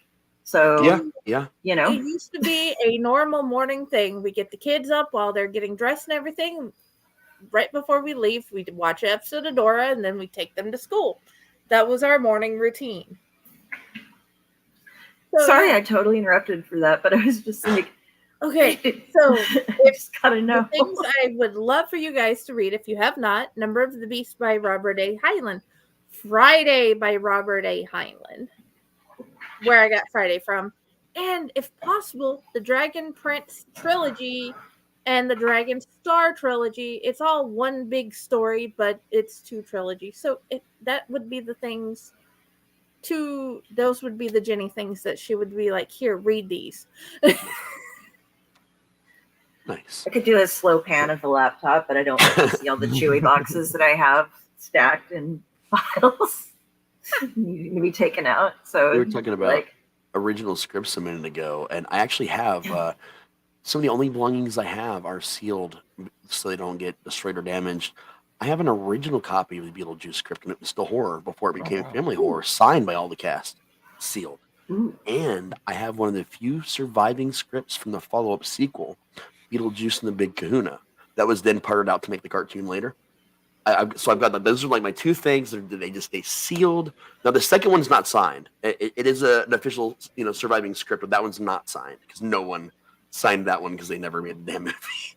So I used to collect like unmade scripts, but my favorite of all time was, and I don't own this one anymore, sadly, was the original Freddy vs. Jason script. Oh. It was brutal. The drug was being pumped out into everywhere, so everyone was in a constant state of awake and asleep. There's this thing where a reporter comes out and she's doing the news, and you just see her body jerk into the air and her clothes rip off and her like she's getting, raped or something. It's really bad. But then it would switch back in the script to her reality where she was seeing these inmates that just broke out of a nearby prison, and that was her dreamscape that she was living in front of everyone. The playground comes to life and rips children apart. Like, this is going on all over the city. Meanwhile, it starts with Jason Voorhees on fucking trial in Ohio. Chained to the fucking floor on trial. And that's when they actually bring in the real life connection between the Voorhees and the Kruger family, which is actually real. There is a family through marriage. It's through marriage. And they talk a lot about the Ohio history about it. And it's crazy. And then there's the scene where they're in a movie theater and Jason and Freddy are at each other. But Jason X is in theaters right now, so the actual Jason X cardboard standee comes to life, and Jason has to fight himself, like a different version of himself. And it's the most brutal and interesting horror script I ever read. And the studio saw it and was like, dude, what were you on to think that we would make this and like put this out there? There's no way. But I'm gonna have to try and dig it up from I don't know, somewhere online. It's at some point in time to read it again. Have you checked out those fan Jason or Friday the 13th films? The Never Hike Alone series? Yeah. So I know who made them. I've actually interviewed him on like a prior podcast I used to run back in the day. Dude, yeah, I love all of them. And there's also a music video that ties into it. And oh, really? Oh, yeah. Yeah, they're so good, man.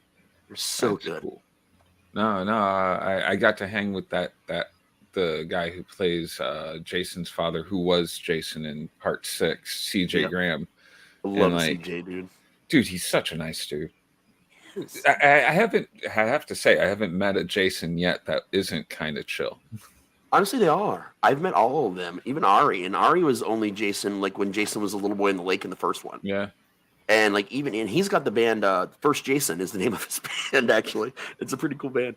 But I mean, they're all like, even all the victims, from a lot of the movies, I've met a lot of them. Some I've spent a lot of time with or done like shows with, and like in the years ago. And they're all great too, man. The only issue seemed to be like some of the direction and the exception of Jason Goes to Hell. Now, man, that movie. It opens up starting. That's the one where the girl has the FBI or it's like an FBI sting, right? Yes. Yeah. Good opening. I got to say, Adam Marcus, the guy that directed that one, oddly is probably my favorite director of all the Jasons as a person. I got him to admit during a podcast that Jason was a kaiju because he comes out of the water. We had a conversation about Jason being a kaiju and about how he was so involved and interested in the Army of Darkness Evil Dead world that he actually, in his mind, when he was doing, writing and going through all the shit they were doing to make the movie, he actually made Jason a Deadite. And that's what he wants to see people to see Jason as, like the ability of the Deadite to possess other people, the undead. Like they started doing this big undead, obviously later on with Kane, when Kane was playing him, like this big undead monster shit. But he just wanted to take it further and connect it to other shit, which is why they later did in the comics. They did the Jason vs. Freddy comic, but they later made it Jason vs. Freddy vs. Ash. Yeah, because it was the groundwork was already laid for it with the Necronomicon and everything. But like, I wish they he's would a really have done fun one guy. with Pinhead. because that would have been amazing. Oh yeah, Pinhead vs. Candyman. That was one that was being actually written script-wise for a while. Oh no, I had read the ending they really wanted to do initially with the Jason versus Freddy was to have Pinhead come up and just tear them both into hell. That Yeah, But was because insane. there was like About. riots all over the place Yeah, and they couldn't get the rights to bring Pinhead in to do it, but that would have been amazing. that's what spawned that conversation. Them not doing it was what originally spawned it was actually Hellraiser versus Candyman is what they were going to call it, and they were just pairing people off, pairing different horror icons up, and Full Moon did it too. They did what was it, Puppet Master versus Dollman, and Demonic Toys versus Dollman. But that was like a hero villain thing. So right after Jason vs. Freddy, Charles Band went back again, and he did Demonic Toys versus Puppet Master. And there were all these other little things that were supposed to happen around that time, but they all kind of fell apart. We didn't get Jason vs. Freddy 2, which they had actually confirmed they were bringing Raimi in to have a discussion about, including Ash. They didn't make it. Candyman versus Hellraiser died out. They were going to do some kind of thing with it was Chucky and Leatherface for some reason, which was a weird matchup. But the one that everybody wanted the most, oddly, that seemed like it was going to happen more than the others and just never did, was Critters vs. Gremlins. Yeah. I love Critters. Forget who I was talking to about that over the past con season. Somebody, I think that had involvement or. Oh, you know who it was actually? He was the nerd guy in Critters 3 or 4. I forget which one. God damn his name. But yeah, name was Charlie. We were talking about Critters Gremlins versus type thing, and yeah, would have been really cool. I would have loved that. I love both properties, especially Critters, but I love me some Gremlins too. Yeah. I guess we're supposed to get a Gremlins 3 now at some point. It's been confirmed. I know they put out the cartoon there on Netflix. I think it was Netflix. Yeah, 3 has been officially confirmed with some of the storylining of it that they're discussing is being talked about publicly too. I'm excited about it, honestly. Yeah. I'll definitely watch it. In the meantime, we got a whole Critters web series and another Critters movie. Oh, This really? happened like pre-COVID, like a year or two before COVID. Like that all came out. It was pretty good too. I thought Critters they were was good. one of my favorite like weird alien movies back in the day. Like my brother got me into it. I was just like it couldn't get any better. You had these little freaking creatures that could form up into one massive ball and like roll over people and just totally skin them. It was just great. Oh yeah, fucking love that shit. They're great Easter movies because some of them take place during Easter, so like they're really good to watch during the holiday season. That's when I watch them. I would love to see things like, because I love haunted houses, and it's hard to take like a haunted house and What's that? put it up against something. You can't just like put another house in it, but do something like Annabelle versus Amityville or something. Like they leave the doll there for some reason. I mean, because those are tied into the same. Why not? Yeah, because they're tied into the same universe already. We just did Leatherface versus Jason at the Haunt on Friday the 13th because we put a lot of cinema characters into different sections and we had them fighting each other and also working with the cast members. Beetlejuice actually got in there and did a whole thing with Jason, and I got resurrected by Beetlejuice got resurrected by a voodoo queen, and then out of nowhere in the freak show, I've got Glenn on stage and Tiffany in the next room with the Chucky and Tiffany dolls, and then right when she's trying to resurrect Chucky, which never happens because she can't get the spell to work. That's the whole shtick. And instead, she's like, "Fuck it, Beetlejuice," and I popped out of the curtain in the freak show and got everybody. That's what we do for our cinema nights: is we mix all the movies and we give you interactions you never got to see before, and we get really into it, like probably unhealthily into it. Oh, this would be so much fun, though. I want all the things. I want to see all the things. I want all of the concepts to be brought together. I mean, also they weirdly do that in a way, but not do it at the same time. In Ready Player One, well, the movie, and a little bit of the book, but the movie a little bit. The book and was great. I know again you're not a South Park fan, but in the Imagination Land, run, all the horror characters, every fucking one of them is in it. And every good guy from anything ever is on the good side. And it's just a good versus evil battle. And like all of a sudden you got Leatherface and Jason teaming up and come out of nowhere. And then fucking Captain Crunch comes and kills one of them. Like Power Rangers are showing up. Like it is literally every fandom ever made in the history of time. Doctor Who and the Daleks are in it. Like everything is in this run. And it's fucking South Park. And you're like, this will never happen again. How much did they Ever. pay to make that happen?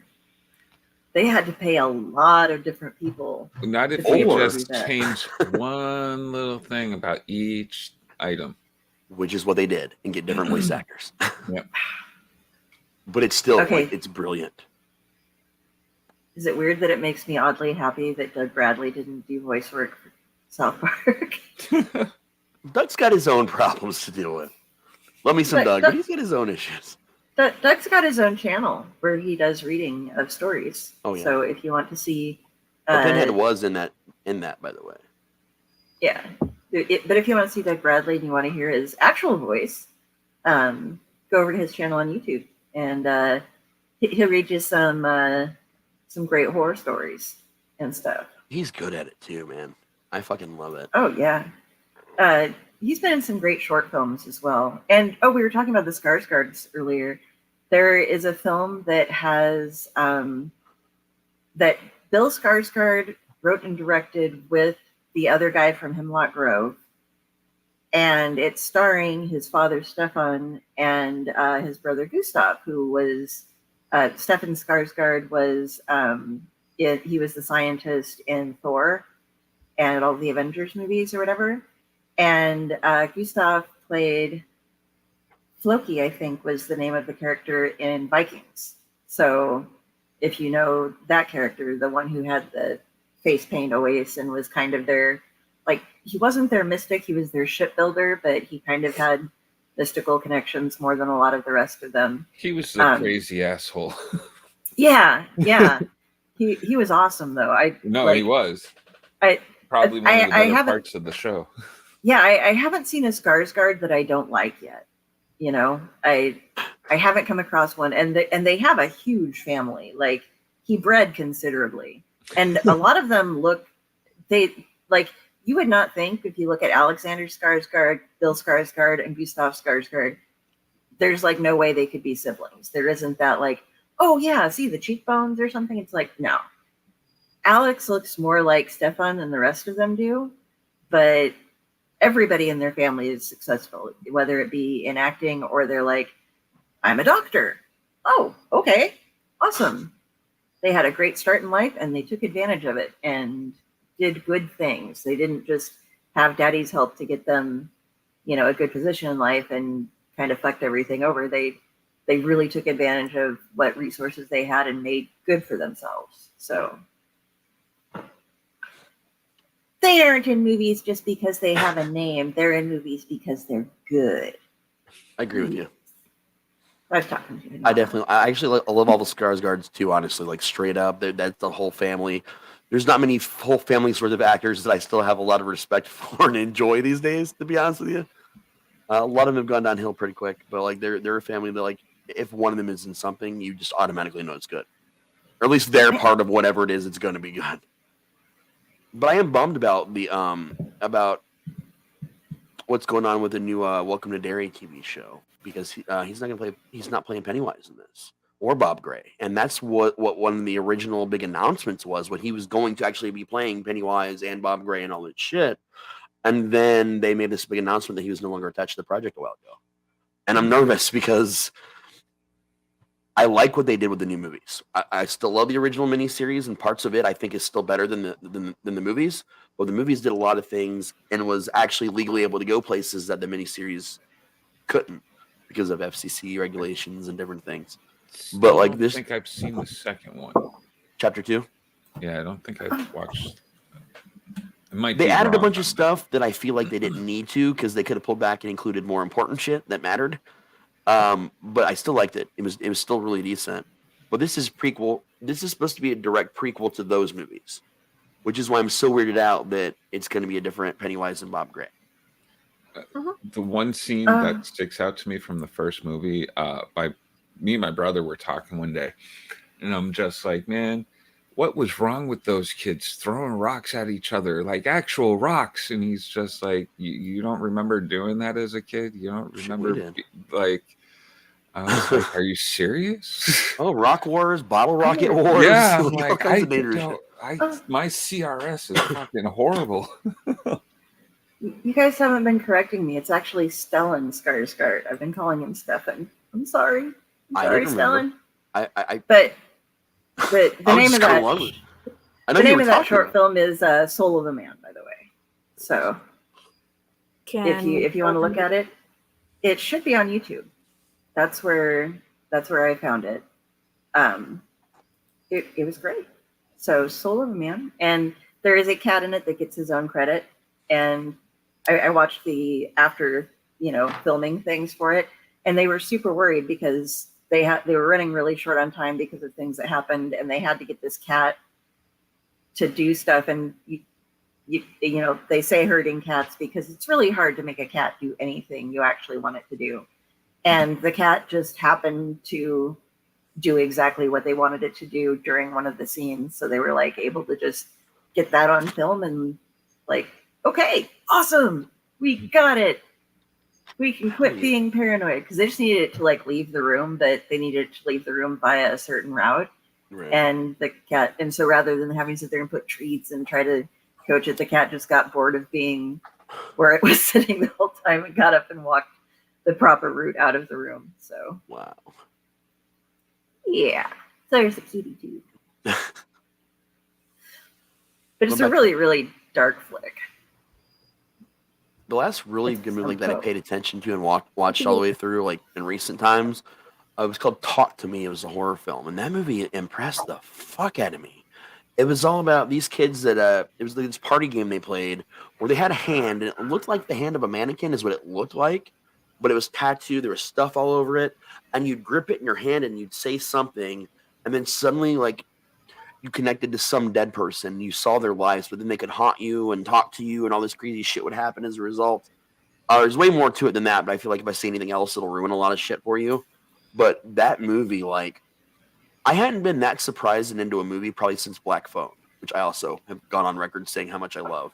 But like, it was a lot more in depth than just like a teen scare movie, which is what it was billed as. Like, it was a lot more than that. I got to check out the Black Phone. My kid told me that thing was just incredible. I hadn't heard of that one before. You were gonna need to watch it more than once in the same week. So Yeah. really, Yeah, I was told there's a lot to take in. there's so many layers. Some of them are impossible to identify until you've seen the ending. Like the way they make this, it's like reading a book multiple times to catch everything. But it's one of the first movies in a long time that's so intentionally layered. I am 4 viewings in, and I am still catching and unfolding like new little pieces of what something means, or what something is in the background that I didn't notice before, or like it's 2 times in the same week, and then once a year since it's been released. Is what I've been watching it at. That's Hide and Seek with De Niro and Dakota Fanning was one of those that I had to watch it immediately as soon as it was over, because once I saw it, I was like, okay, that brings an entirely different, like, I have to go back and see how this part was acted because I thought it was weird, and then now I know why. So, and she was phenomenal in that movie. She usually Like, is phenomenal. Good, man. Yeah, she's incredible, and she was perfect for that. Just awesome. Oh yeah. Have any of you seen the final installment to the Insidious series yet? Red Door just came out like a month or so ago. My Not yet. partner will not watch that with me. I'm gonna have to sit down one night by myself and really not turn off all the lights, get myself good and scared. I did the dive and watched them all back to back Mm. the same day that I watched. I just had a whole day, and I was like, you know what? So I just watched them all, and then immediately watched the new one right after, and that also impressed me. I don't love the Insidious series, but I like it, and some installments I like more than others. But it felt like a complete story now. Like the everything they did really wrapped everything up, and all the installments together. Like it wrapped everything up nicely. And it's been a while since I've seen a long-running horror franchise be like, now we're putting the bow on, and now we're actually done. We're not going to cash grab it later, supposedly. But who knows, really? But we always knew we were going to get a final one, but this is the final. Okay, so No, that they're was... not going to do like Saw and add like 3 new ones. I do need to see the new Saw, because apparently it happens between 1 and 2. Yeah, that I need to see it too. I always told myself after the last one I was going to quit, but they're somewhat good. Like, And Spiral was a spinoff, and I actually liked Spiral with Chris Rock. it? I thought it was pretty good. Oh, I got to check that out. Yeah, it's Spiral from the book of Saw, because it happens in the same universe and everything, but it's like a copycat. It's actually really good. It was better than what we thought the final Saw movie was going to be. That one was just terrible. So there was a different Insidious, and hoping that, well, I really shouldn't bring it up because there's spoilers, but this one includes Elise as well, but she was cast in the one before this, right? Yeah. Okay. I was just making... It's not that big of a spoiler, because everybody that's into the Insidious franchise, we've all known she was going to be in it like a couple years before it came out. Like it's widely known news that her character makes an appearance somehow. Yeah, it's... I have problems with keeping it separate because Patrick Wilson is he... Conjuring. Yeah. Yeah. So I'm always like, which one are we doing? Are you going to play guitar in this one? No? Okay. Yeah. But Lynn Shay has been in a previous one before, after she passed, and it was in flashbacks. So that's pretty common for like certain horror series to list the actor or actress, and it be like but it's a cutscene. I'm not gonna tell you what it is in this one. You have to find out on your own. But like sometimes it's just that you never really know. Honestly, like knowing they're in it doesn't mean shit until you see what they're actually doing in it in horror. Anyway. Okay, because I've seen a couple different ones in there. That I can't keep track of what I've watched and what I haven't watched. I'm really bad at that. It's another thing where I need to keep lists, and I need to start doing that more and more and keep saving them so that it's like, yes, watched, like or not like, brief synopsis to remind yourself if you're going to watch it again, because that's how bad my memory gets, Google Docs. Yeah. What? Google Docs it. Yeah, I'll have what to. I need more than anything is another installment in the Sinister franchise. I love those fucking movies, so especially the first one that Ethan Hawke was in. That was so good. They're both good, with that first one where he's a true crime writer and moves his family to the house where the murders happen and all the crazy shit happen. Like that, those movies are so good, and they've still not explained so much about what that franchise is yet. And they just, from my understanding, it's done because the second one didn't do as well. I heard they were just done, but now they're grabbing everything they can and bringing it back again. Like they just brought back Poltergeist. David Gordon Green face it. I haven't seen it yet. I haven't seen the new Poltergeist. No, I was talking about Sinister. They need to include Butcherface in it. That would be a way to... Well, I mean, they could do a movie like Butcherface, but with the main character from Sinister, and it would work. It would actually kind of be on point with what those movies are. That they reminded me of each other. Like watching the movie. For you guys who don't know what I'm talking about, it was a No Sleep series on Reddit. A very fucked up No Sleep series that they spent a lot of time making extra material for. Yeah. There are tons of videos on YouTube where they're like investigating stuff, and people's accounts would get closed because they were making contact and doing the wrong things. And it was crazy. It was insane. And you can go and type in Reddit and Butcherface, and you'll see it, but a lot of the links don't work anymore. A lot of the video links are down. There's just a lot about it that wasn't properly preserved back in the young days of No Sleep, or honestly, kind of the young days of Reddit in general, not just No Sleep. Yeah, and even the podcast version was even like right in the middle of it, where it seemed like it had a wrap up, but then they never added in all the later content with another episode, because after that the podcast episode came out, there was like a million more. It was like quiet for a year. Then all of a sudden, Butcherface comes back, and it got crazier for a while. Yeah, there's a couple of that have done that. I think there's one that is still running after probably 10 years, the Correspondence series, that just shows up every now and then. There and could be like a years in whole new between. chapter of yeah, and then all of a sudden the writer will show up and just start writing some more stuff, and it's, you know, that much time has passed in real life as well, and because it's something where it involves like spirits and stuff, but also emails and phone texts and stuff. And so the correspondence, what you see, is basically just like, what's going on? Have you heard from Terry yet? I don't know. What's going on with Terry, man? Did you hear anything? I got a really weird text from him last night. And then, you know, it shows the links and stuff so you can figure out what's happening, but it doesn't really go into the story. You have to Yeah. figure And out then you're what's going getting on. transcripts from 911 calls, news broadcasts, like so much different stuff. It's everywhere. And people, like, there's just enough information put into certain things to where people were able to find the locations that are mentioned, because they're actual places, like an old abandoned farmhouse that had been on the back roads of some country road, you know, hadn't been inhabited for like 20 years, just never got torn down. And so fans were like going out and finding that and taking video of it and Yep. pictures and stuff, and amazing. It was so cool. If you Yeah. want a really cool experience this time of year, I gotta say, No Sleep is a great place to go and read stories. But if you really want to experience No Sleep for what it was, especially this time of year, there's an older version of it. It's called the No Sleep Finder. Go to that Reddit because it's what's got all like. There's a couple out there, but that one in particular has a lot of the classic original stories. Because back then, the whole point of it was everything is true, even if it's not. So, in order for you to post, like you have to perpetuate the story in some way by giving advice or asking questions, like improv in story form.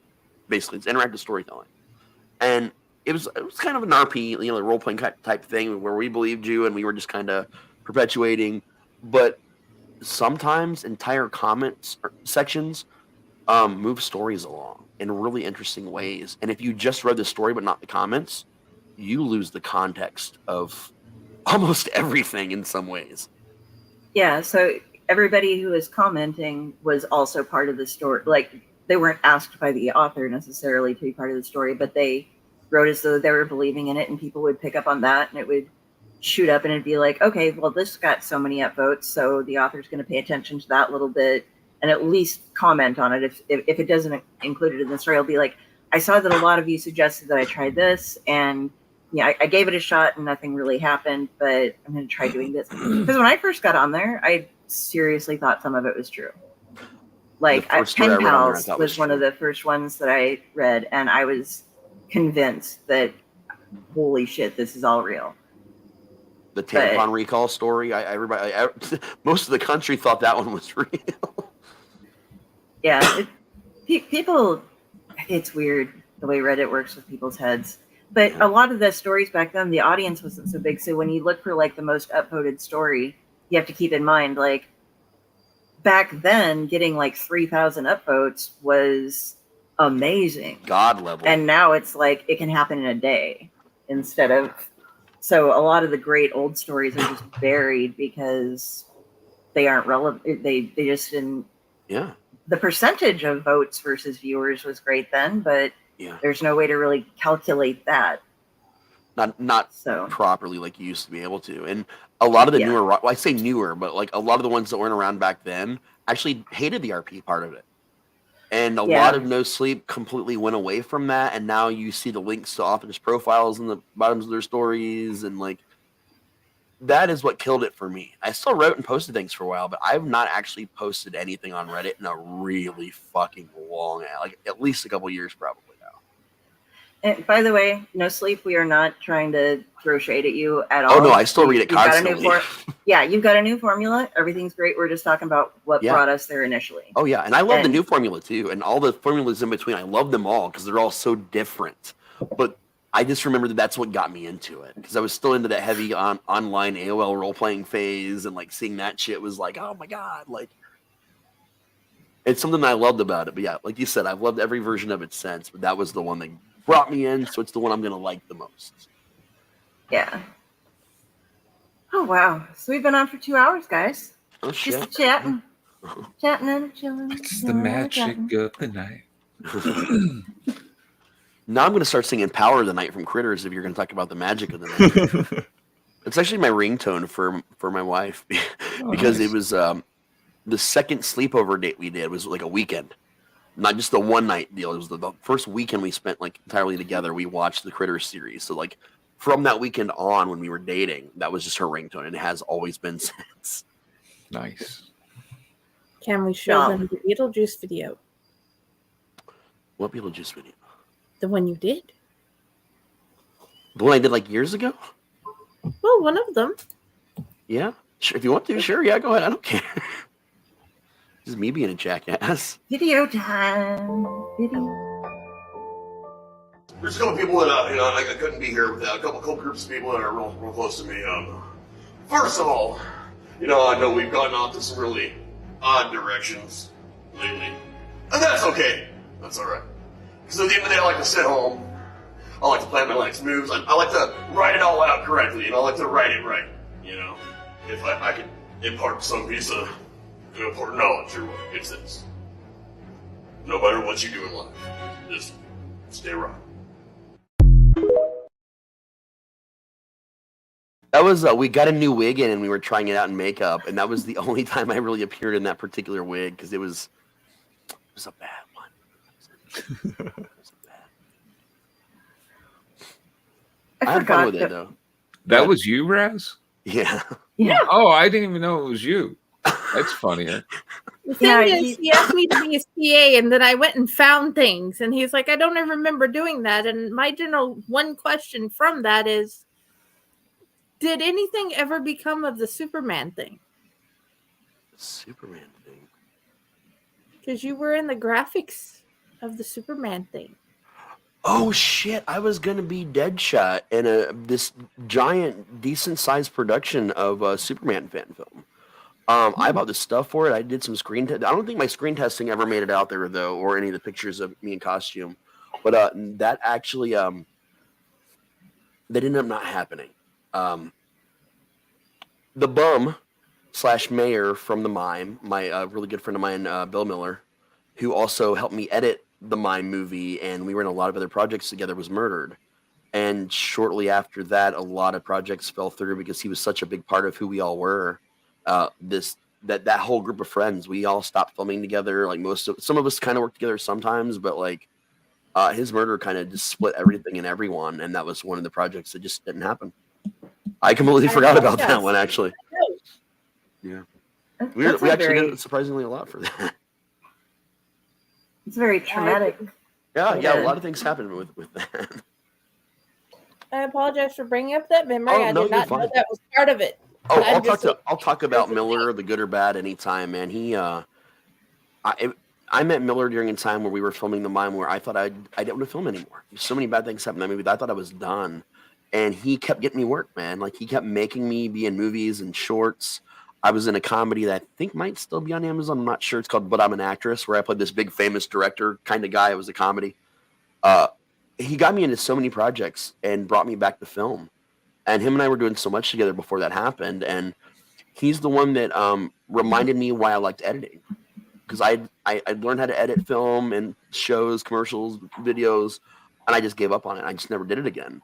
And he got me back into that. And then when he died, he's the reason why I edit now, why I still do video editing, while I still continue to learn and keep doing video editing, because that's my way of like keeping that. He was a writer and an editor and an actor. So I just kind of always just kept doing those things. So it's a good thing to remember him. The event, maybe not, but like him, period, it's a good thing. Okay. And it was weird because when this happened, when he passed, it was announced by his family on April Fool's Day. I'm thinking about him. He was a big joker. He was a big joker, like really like fucked up. Him and I were very much alike. So I'm sure you can imagine me trying to fake my death on April Fool's. It sounds like something I had done.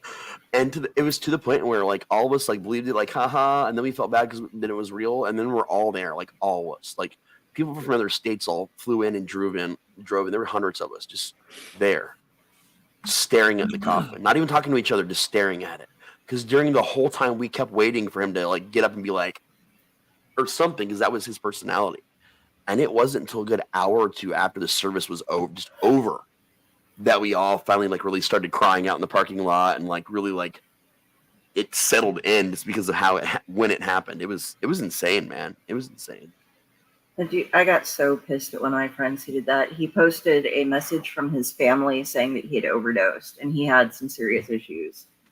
And then it was later like, aha, I got you guys. And we're like, you suck so bad because we were all bawling and like, that is not good, not cool, don't do it.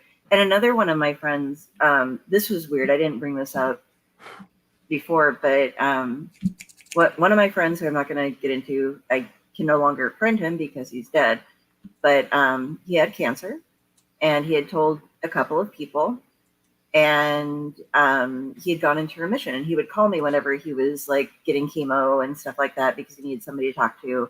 And I was one of the few people who knew what was going on with him. And I had a friend call me and say like, hey, have you gotten online yet today? And I'm like, no, you just woke me up. And he's like, okay, good. So I need to let you know that so-and-so has died. And I don't know why, but I don't know what happened, but that's what happened. And I'm like, you guys were good friends. If you didn't realize he had cancer and he thought he was in remission, the doctors had given him the all clear, apparently not. Right. But his last post, and it wasn't meant to be funny. It was just, well, I mean, it was meant to be funny, but not to actually relate to him because he was excited because he was in remission, was he found one of those tombstones that said, I told them I was sick.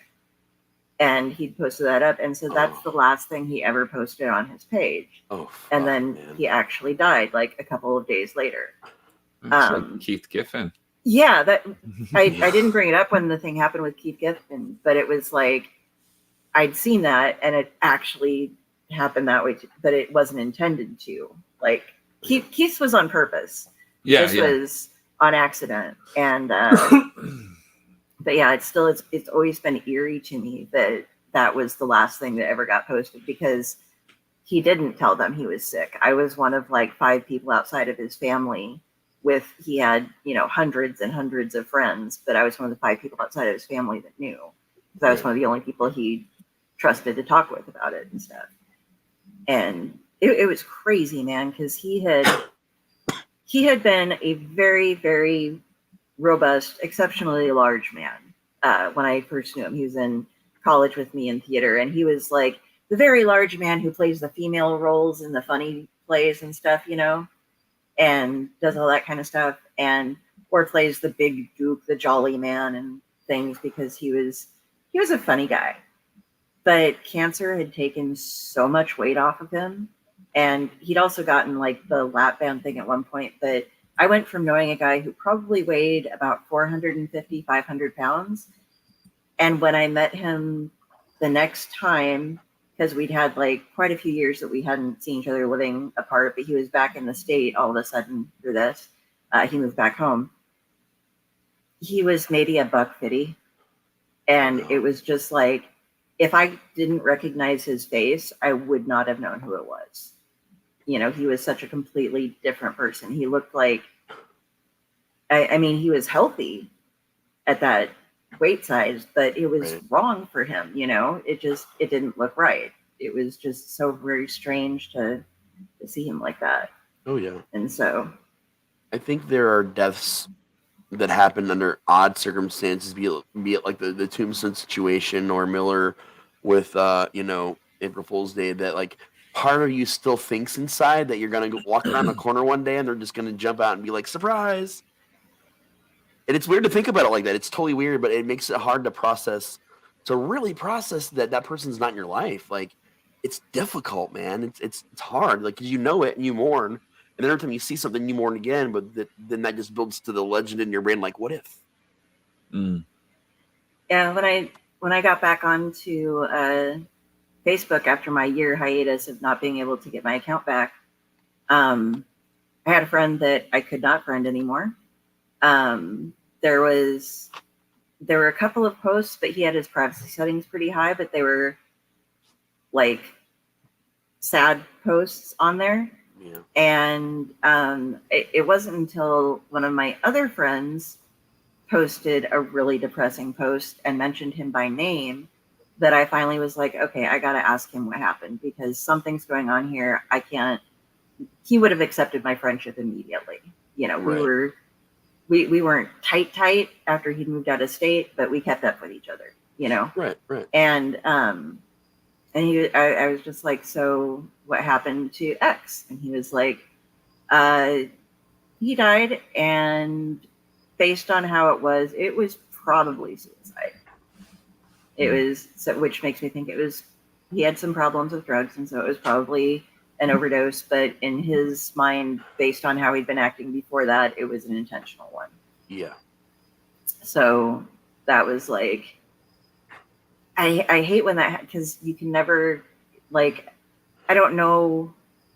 It's I lost every shared moment with him. When that's one of the things that I hate when you lose your Facebook and stuff is I lost 10 years worth of my grandparents. I lost 10 years worth of all the connections I had with anybody who passed while I was gone.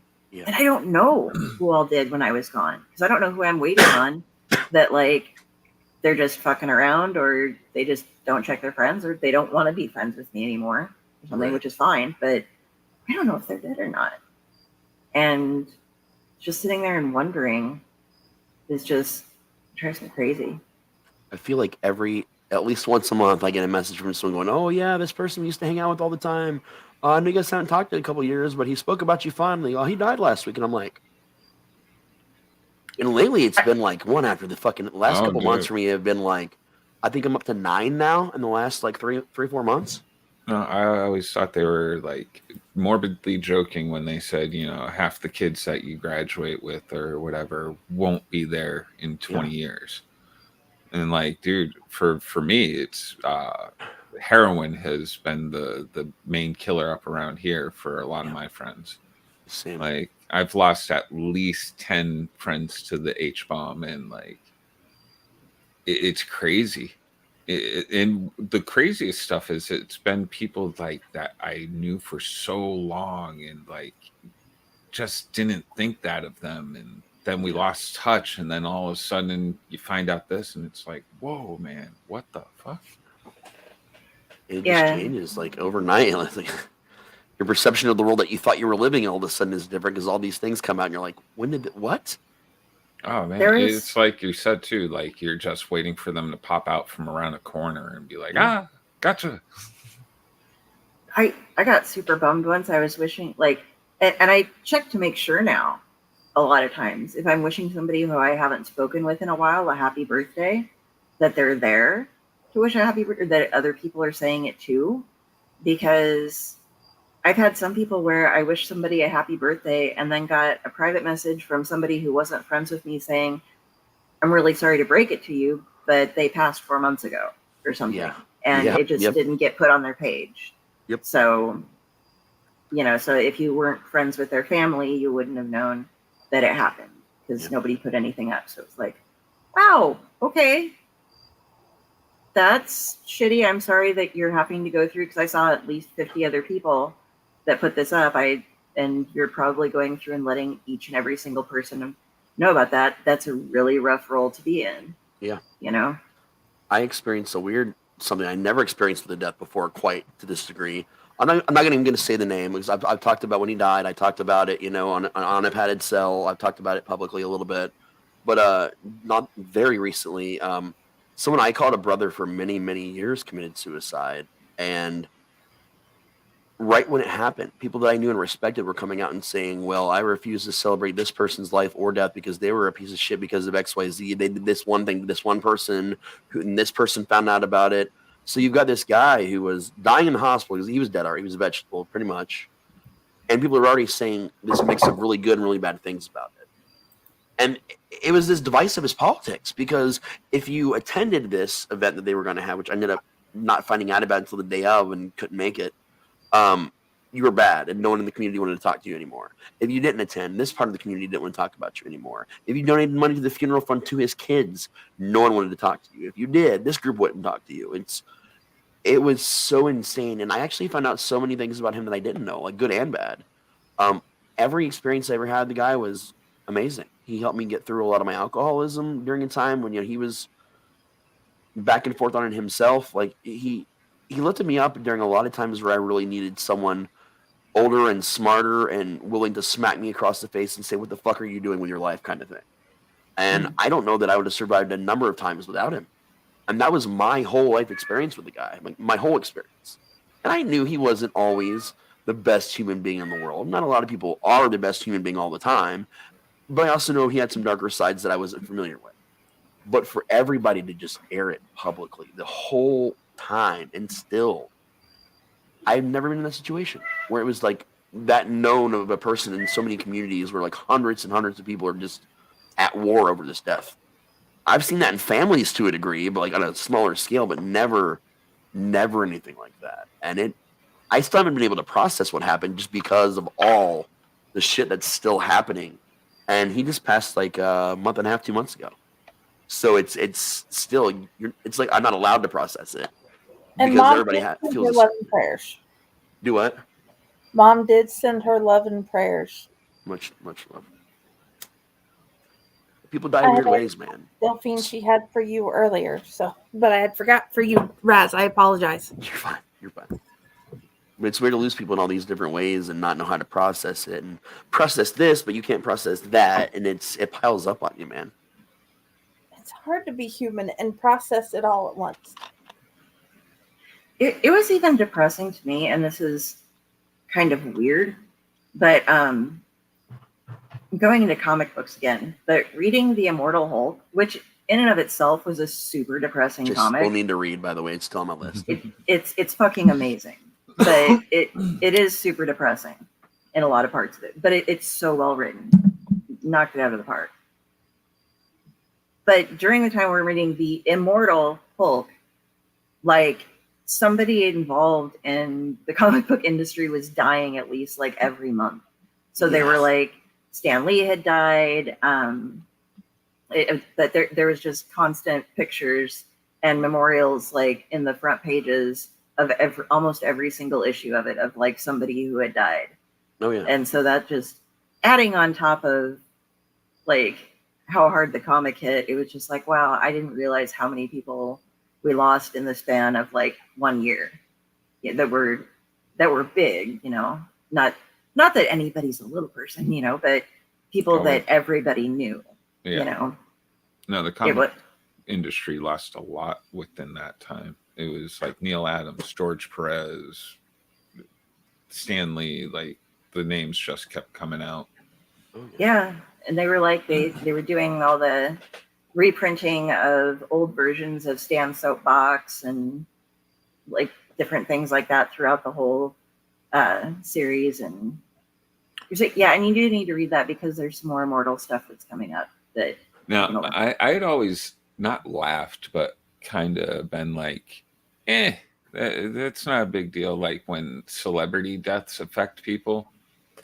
Until it happened to me, like with Robin Williams dying and stuff like that. And it was just like, you know, God damn it. You know, why'd you, and who were like a celebrity that like really affected you guys? Kurt Cobain. Carlin got Josh. Oh, no kidding. Which was yours, Jenny? George Carlin got Josh really bad. For me, oh, really? Rufus. Sure. That hurt. Yeah.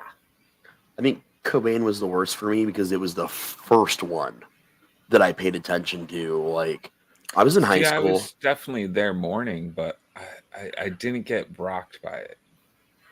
I had my first major seizure attack the day they announced that Cobain died. Really? I was going into Omaha and staying with my boyfriend and his family at the time in their apartment. And we got really wrecked that night. And there was the lock to his bedroom was just one of those hook and latch things, but it was from the inside. And we'd gone to bed and locked it, and I was just sleeping on the floor. And they heard something happening, and they went inside, and some like getting the butter knife and pulled it open, and I was having a full-blown seizure, the whole piss the pants, puking, you know, everything going on. And they were all terrified I was going to die. And so that's how I'll Well, to always some of them, remember. probably looked like an OD. Yeah, especially right after we were talking about that, and like Right. we weren't like we weren't shooting. We didn't do that kind of stuff, but we got pretty drunk and 18. Oh, hey there. Good night. Hey, Dante. good night. Good night, buddy. Good night, 18. Mommy looks forward to all the playtime we have. I can't wait to hear your stories. It was super fucked up for me because, like, again, the area in Ohio I live in, it was a very grunge city. It was grunge, like, style-wise, with flannels and band t-shirts and cargo pants before grunge was even like a music thing or like a style people knew, because that's what it was in Seattle naturally already, and that's kind of where it was in parts of the Midwest too. So I remember when Soundgarden first came out, and I was young. Guys. Like, I wasn't even double digits yet when a lot of the early grunge was happening. But everyone I hung out with, my sister's older than me, my cousin Michael, who was like, a lot older than me, that was really into all of it. Like, I got my musical taste from everyone I was around, and people my age some of them listened to Nirvana, but not many. It was the older kids and people. Hello. Good night. Good night. Good Yes, they night. want their boops. Boop. Boop. Boop. And boop. All three of you guys got boops. You I got boop back. Good night, my beautiful girl. Boop, No, boop. I went to school. But there was also a big drug problem in Riverside, Ohio. Like, that was the actual town in Dayton that I grew up in, obviously, that I write about. But there was a big drug problem. So we had overdoses in school. There were like all kinds of weird problems. So you had that kind of added into the whole lifestyle. And also, when I was extremely young, I was on lithium for a little while. And the song Lithium was oddly like, I understood where he was coming from, because I knew what it felt like to be on lithium and the way it made your mind drift and the things that it did to you and your body. Like, I lost people to cancer. So, Yeah. My new prescriber tried to put me on lithium. I was just like, I don't think I'm ready for that level. No one is. It's one of those things where they try it as a cure-all because it has been around for so long and it has worked for enough people. Yeah. However, if it's not going to work for you, you will figure it out within the first week or two. They made me stay on it for 6 months. I was on it. I've heard from it. I was just like, no. This is back when I was an insomniac and I was taking lithium, and my mother had to go on a business trip, and my sister and I were still in high school. So grandma came to stay with us because, you don't trust kids home alone for like a week without having somebody there. And I was like sleeping almost all the time. That was my tissue box falling off the table. When I was awake, I was vomiting blood. So I was drinking, like, I basically would sleep and then wake up, take some pills that I was drinking with Maalox, then go lay on the bathroom floor for a while and take a nap there a few times, make sure I had enough lithium. We tried to call my doctor to get taken off of it, and he had gone on vacation, so I could not get my doctor's permission to quit taking the med. So I had to go for a week through that. And like finally got home, and mom was, mom's a nurse, and she had heard how bad it was, but she didn't really think it was as bad as it was. And then when she saw what I was actually going through, she was like, oh fuck yeah, no, get off that right now. Did you have to get your blood drawn constantly when you were on it? No. Oh my god, they drew my blood once a week. There were other things that I was on the regulars list. Oh yeah. To where for various meds that I'd go into, where you don't make an appointment, you just, whenever you have time, you show up at the hospital and go to the lab and let them know you're there, and then they just go draw your blood. But I was on that first seizure medication and depression medications and stuff. Yeah. This was only the second medication I'd ever been put on for mental stuff, like ever. I was that young. And like, they kept me on it for 6 months. They drew my blood every week. I was in absolute hell. I didn't know what was real, what wasn't. And then one day, the only reason why anyone believed me that it was this bad, because they were like, oh, well, I was like 12 or 13. Okay, I was that young. I'm like, oh, you're just a teenager. Like, you sleep all the time anyway. What you're saying, you're a creative person. You're just probably making shit up. I had to change my shirt because I got orange stuff on it. Oh, no. It'll make you Um, feel better from Isn't it too, amazing okay? how, as a child, we Good night, kind of baby. just dismiss the their truths or their perceptions of things, Oh yeah, even though it may not be completely what they're saying. We kind of just like, right. you're just a kid. What do you know about yourself? Exactly. And then after 6 months, my mom was bringing me my medicine, and she's a cancer survivor, has no thyroid gland at all anymore because back then they would My just mom. yank the whole fucking thing. So she's got the big Frankenstein scar all the way around. They just cut her head mostly off and tilted it back and pulled it out and sewed her back together. That's how they handled her surgery for some reason. Motherfucker. So she had and she took a ton of meds, and somehow a little bit of mine, like one of my meds, ended up in her pile instead of mine. I took everything, and she accidentally took my lithium, and was on the floor all day. Could not get up.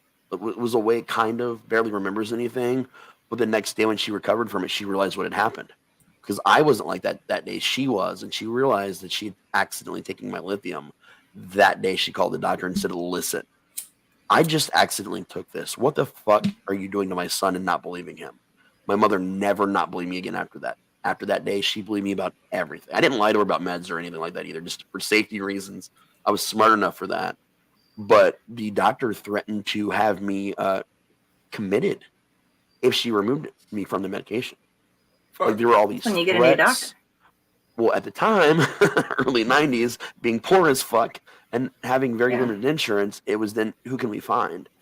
And we And were about to go on also, this. if you get a fucking doctor saying you need to be thrown into a hospital, who's going to fight that? Exactly. I got to spend time in one. And they That was said, fun. I did a couple times, but they told my mom, like, if you take her, we're going to deem you an unfit mother and all this shit. And so now there were legal implications. And we were about to go on a vacation to Tennessee for a week because someone had died, and we usually would just stay for a whole week to spend some time. And we just went down there all the time anyway. And so my mom did said, okay, we'll discuss this when I get back. So the whole vacation, she was weaning me off of it while calling any doctor she could actually get a number for, because back then there was no internet that was useful for anything like this. And finally found a doctor. So by the time I came back, I had my appointment with a new doctor 2 or 3 hours before the appointment with the doctor that wouldn't let me get off the meds. And because we legally had that second opinion that said I didn't need it, then we were allowed to dismiss that doctor and take me off of it. But it was fucking terrifying. No, you got lucky because, like, dude, fucking forced hospitalization. No joke. It's not. Shit, It's not. Yeah. Shit's fucking crazy. Well, and then the release being based That's why I'm so quiet about my own shit. on your insurance sometimes. Like, I was hospitalized for the maximum amount of time that my insurance would cover, which was like 2 weeks. Mhm. So I if have I it twice had a year. had a lot of problems, then they would have been letting me out with all the problems that I had. And I did have some problems, but it wasn't my therapist took what I said and kind of twisted it, because when they went back through the stuff, they're like, yeah, you didn't actually belong in there. Which, Right. and no offense to people who do, because I saw some people in there, but a lot of people who were there, they didn't really belong in the level of security maybe that they were being watched under or something.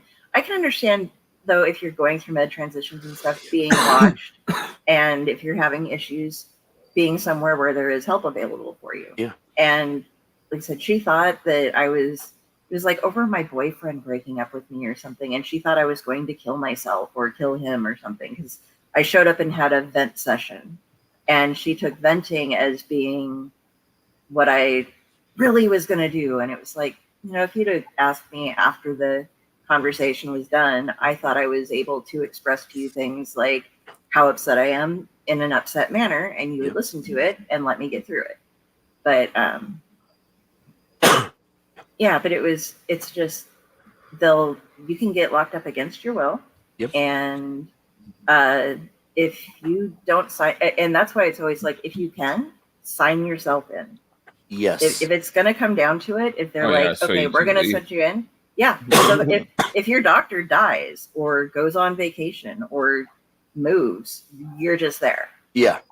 I was in twice. Either until It was insurance gives out, voluntary. or Yeah. Yeah. Once when I was younger, a couple years after that instance when I was almost forced, I voluntarily went in for a couple weeks. And then once as a young adult, I went in voluntary. But the voluntary one was really not voluntary. It was going to be mandatory if I didn't choose to do voluntary. So, like, I still had no choice. But I figured if I did it real quick before they made me, I could check myself. But when I Yeah. was a kid in there, man, like, everybody was mostly like me. It was like my third or fourth suicide attempt, but it was the first one my parents knew about and there was evidence of. And I was volunteer. I was like, Mom, yeah, you're right. I probably need help or whatever. And I'm in there, and a lot of the kids are just like me. It was the youth services side of it. There was no maximum. But they put me in a room with this kid who was like 5 years younger than me that had murdered his mother and sister by catching their beds on fire while they were asleep. And then stabbed his younger brother, a baby, to death. And somehow this kid had made a knife of something, and he was my roommate. And I remember I was like 15 or 16, woke up in the middle of a dead sleep just by chance. And he had this item just over me with it like right here. And I'm just, thank God I was quick enough and he made the decision to come back before he just pushed in.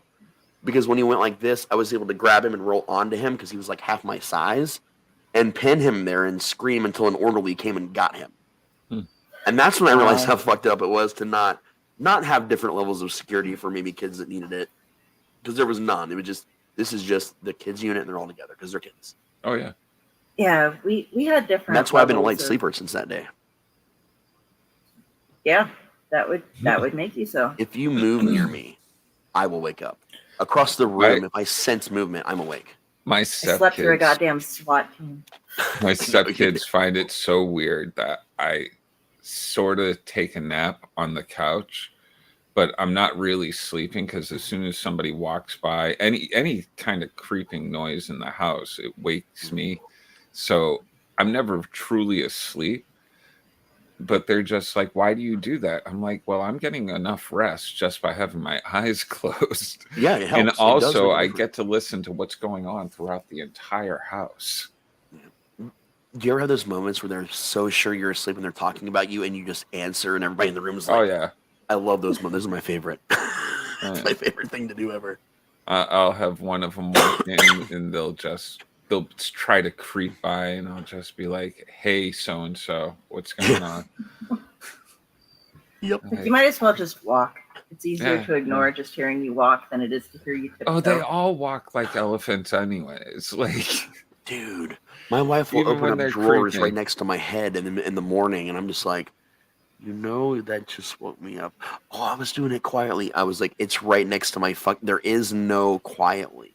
But in here, if anyone tries to be quiet, they're all clumsy. So that's when they're knocking everything over and being 10 yeah. times louder than they would just going through. Like you can Yeah. feel the vibration of the steps. It's such an old house. Like anywhere you are in this house, you feel it and hear it. It doesn't matter how quiet you are. A I'm still cat trying goes to- up the stairs and I know it. Still trying to figure out what my downstairs neighbor was doing like yesterday, because Murder. it sounded like he was packing a pack of cigarettes and then shouting. And I think it was something to do with the D&D game going on because there were other people and he like really gets into his games. So like if there's a monster, he'll like play the monster and do all this That's so stuff. fucking cool. that's funny. But it kept going on for hours. There was just this like pack. And it was like sometimes it was multiple times in a minute. Sometimes it was like every 5 minutes. But there was just like pack. And I was just like, what in the fuck is he doing? And like I laid down and I did take a nap through it. But then when I woke up again, like a couple hours later, usually my naps are a lot longer, but he was still doing it. That's got to be driving somebody nuts besides me.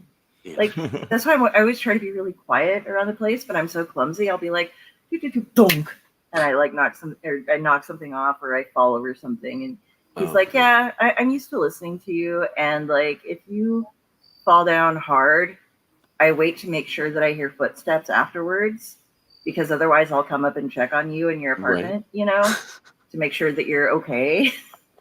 But Oh shit. Segue. Because we were talking about Kurt Cobain, and I just now remember what we were talking about. Our whole squirrel thing happened because he asked us Oh, about wow. celebrity deaths. So anyway, all that shit that I went through, plus my Uncle Tommy died in a very similar way where it was a suicide by shotgun. But his actually turned out to be a murder, not suicide.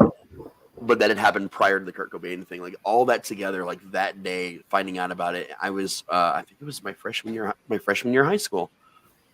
I lost it. I literally did not speak to anyone for like a month. I couldn't. It just fundamentally fucked my head so much. And then they put out those damn T-shirts that had his death certificate on it. And immediately they were at Spencer's and Yeah. Hot Top. Every like people. The first That's kid disgusting. that wore one in my school knew it wasn't even a Nirvana fan, but Kurt died, so there was the bandwagon thing that kicked in that exact Everybody month. was the Nirvana fan. And the kid that I knew for a fact gave me shit for liking Nirvana wore one and came up to me like, "Oh, I'm so sorry that he passed. I know you're." I decked him. I fucking punched him, not just once. I hit him so hard he fell on the ground, got over him, punched him another 2 times, broke his nose, and ripped the shirt off of him. I was so mad. That was angry Raz back in those days, by the way. I'm not like that now, obviously. But like I fucking raged out. And this dude was not quite twice my size, but almost. I was that angry that it did not matter. The one He that was a senior destroyed too. the one that destroyed me the most, I think, was Sir Terry Pratchett, because That hurt. I was not expecting that at all. And the Discworld series, I ended up getting the Shepherd's Crown, which was the last book that he ever wrote. Yeah. And the thing is he didn't want anybody else to pick up the series afterwards, not even his daughter. And so it was like, per his request, everything was destroyed so that nobody could try to take it back up and do anything with it. Gaiman had rights and stuff for like Good Omens that they wrote together. But I mean, like, we knew he had some problems. He had a very weird form of Alzheimer's that was affecting his brain, and he'd been advocating for assisted suicide. Yeah. Because like most places, if you go and have somebody help you, they get charged with murder. Yeah. And if you have your family come with you to say goodbye to them, you are also charged with and this is accessory to murder or something like that, I think is what you get. Yeah, and so there were like there's places in Europe where you can actually go, but if you drive somebody out of the country to go there, you're an accessory. You cannot have your family with you at all in order to do that. And he was just like, like as an author, he wasn't able to write anymore. That was part of what affected him. He still maintained the plot, but the things that were affecting him were like motion and stuff. So he had to go into dictating all of his books. And you knew that something was wrong, but it was unexpected at the time that it happened. But fortunately, because he'd stated frequently that he wanted to be able to pass away in his backyard, drinking a drink, and just having, the family there and stuff. And it wasn't exactly like that, but it was still a peaceful passing for him. Yeah. There are still people who will not read the last book because they can't bring themselves to come to the end of everything with Terry. And like every year I do something for Lilac Week for Night Watch, and I always post up something for Terry. But it took me like a good 6 months before I read the book, because I was just like, I couldn't bring myself to do it. And when I bawled my fucking eyes out when I did, because of everything that's in it and the fact that it was the last time I'll ever get to read something new of his, But that one destroyed a lot of people, I think. Oh yeah. And that one got me a little bit, but like, I'm a big Discworld fan, but I haven't read everything. Like, I'm far from like I've barely read half of it, so it hit me, but like I wasn't the diehard fan of it you were, like, where I spent that much. You know what I mean? Like, I own all of them, and I know you do. We talked about a lot of it. Yeah. I think the writer that got me probably was recent. That was Anne Rice. I had a moment for about the first couple days when I found out Anne Rice passed that I was just fucked up. But I also had an interesting experience with her, a personal one, where I was just in my young podcasting days, slinging emails, expecting everyone to reject me, and she didn't. She said, "I'd love to be on your show." She's like, I can tell you guys don't have a very, very big readership, but you know so much about my books and me as a writer and my life. She's like, you've gone from the Vampire Chronicles to the Angel to the Jesus books to all her stuff. And she's like, I really want to do this for you, and I want to do this big release of some information just on your show to see what we can do. And that email was from her directly. And then like the next 7 or 8 emails was all from her assistant.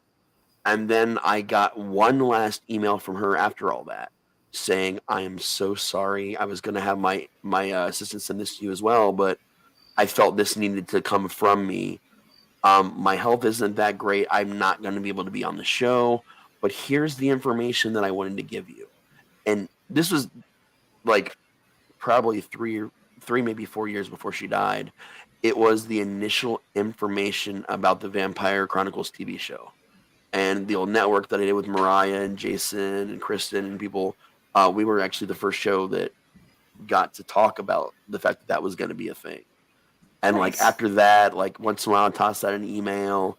Usually after that, it was always her assistant, but dictated by her. And it was just, I was such a fan for so long. And that correspondence, that one thing that she did, not even really knowing me, was like, it was crazy.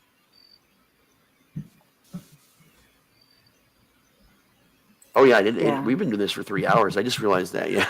Yeah. We should probably wrap it up.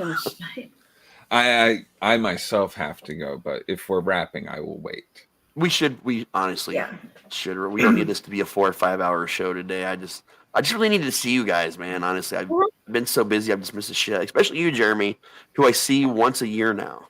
I'm sorry. I'm teasing you. I'm just fucking with you, man. I should. It's good to see you, though. More available sooner, I think. And we are enjoying. I'm not super available right here either, so don't feel bad. Yeah. So what are you talking about? I'm more available here than you are, but just not by much. All right. So, hey everybody. Thanks for joining us tonight. Have a great night. You've been on the Padded Cell with the Owl Light Network, where we go in a little bit crazy. We promoting stuff, and then we're also telling you, hey, if you're feeling depressed, check out down below. We have the National Suicide Hotline list and suicide hotline prevention, not list, but yeah. Please, list of all the ways, I guess. Think of all of your friends and family, and if you need to talk to somebody, reach out, talk to them. If you have somebody that you can talk to them. Hopefully everything will be good. If you want to find me, you can find me on the Owl Light Network. You can find me under Delphine. I'm not even going to try to explain my last name for Delphine, but this body that is hosting me right now is Carrie Sanders, Kari. You can find her on Facebook, and if you see a picture of the pro, that's me. And when I'm not here with these guys, I am over at the Dorkening, which is another place that you can find Jeremy. He'll bring that up, and yeah, we have a show tomorrow. It's going to be great fun. We're going to have DG Chichester on, who you've already seen here, and if you really enjoyed that show, come check us out tomorrow. That's me. Next. How about you go, Jeremy? I'm Jeremy. Please friend me on Facebook. I have so few friends. I'm lonely over there. Anything else if you'd like to watch, check out Splash Pages and check out The Dorkening for all of its wonderful shows, and check out The Re-Education of Nancy Ann Ritter. I think it's connected to that Wicked Horror comic or Wicked Horror show. So it's on Spotify. It's on Spotify, so check it out there. I'm sure it's other places too. I hope it is, but I do Spotify. So thanks. Raz? Oh, real quick in honor of Jeremy, because it's been a while. It's his favorite song, so I have to favorite song clip. You can find me here at the Owl Light Network. Hopefully more, actually definitely more this week, a lot more this week. And then a lot more permanently in 2 weeks after haunt season's over. You can find me, like my wonderful friend and publisher, Patty did, from Faycor. She just drove the damn near 4 hours to come and see me at Hell's Dungeon, conveniently located in Dayton, Ohio, beneath a really creepy ass fucking strip mall, and it'll take you like 35 minutes to walk through. But she came and found me and then drove another 4 hours home after. So I'm just saying, y'all people that live near here, what's your excuse? You know? But you can find me there hanging out, helping run the show. I am going to make one more final appearance as Beetlejuice this year. Not this weekend, but our final Chaos weekend where we mix up the whole house and we do it in the dark. So you're going to see me pop out one more time for the year. And I will actually remember to do videos for you guys on that one. It was Friday the 13th was a crazy night. It was I was also able to do security, and it was a whole thing. But I'll definitely do that then. And also, you can find me at your mom's house. Over to you, Jenny. Okay. God damn it. You at my mom's place would be interesting. I hope you find the grass comfortable. I hope you find it really I don't comfortable discriminate. over there. He's Beetlejuice, man. But either way, I'm at Friday with the Library in the Blue Box. My group is Friday Blues Disorganized Library. Comment on either of their pages, and I will get back to you. Comment on Faycor, and I'll get back to you. My sister just figured that out. Read all of this stuff. Go watch his this way. Go watch his podcast, all the podcasts, and go check out the comic books. And go watch all of hers. And I'm trying to help get his going. After we are going to get the whole everything done at some point. But either way, please come Wednesday about 3 or watch the replay, and definitely come for the release party on Thursday. We're doing 2 things for the Dark Dreams anthologies, and one with the Homecoming. So yeah, please come. Join us. Check it all out. I have a dad joke I want to sign off of, and this is like a Halloween versus very poor taste versus dad joke. It's kind of all typed into one. Did you hear about the girl that got fingered by Patrick Swayze the other day? He used spirit fingers. And on that note, Yep. thank you, everybody, and good night. Spay and neuter your friends.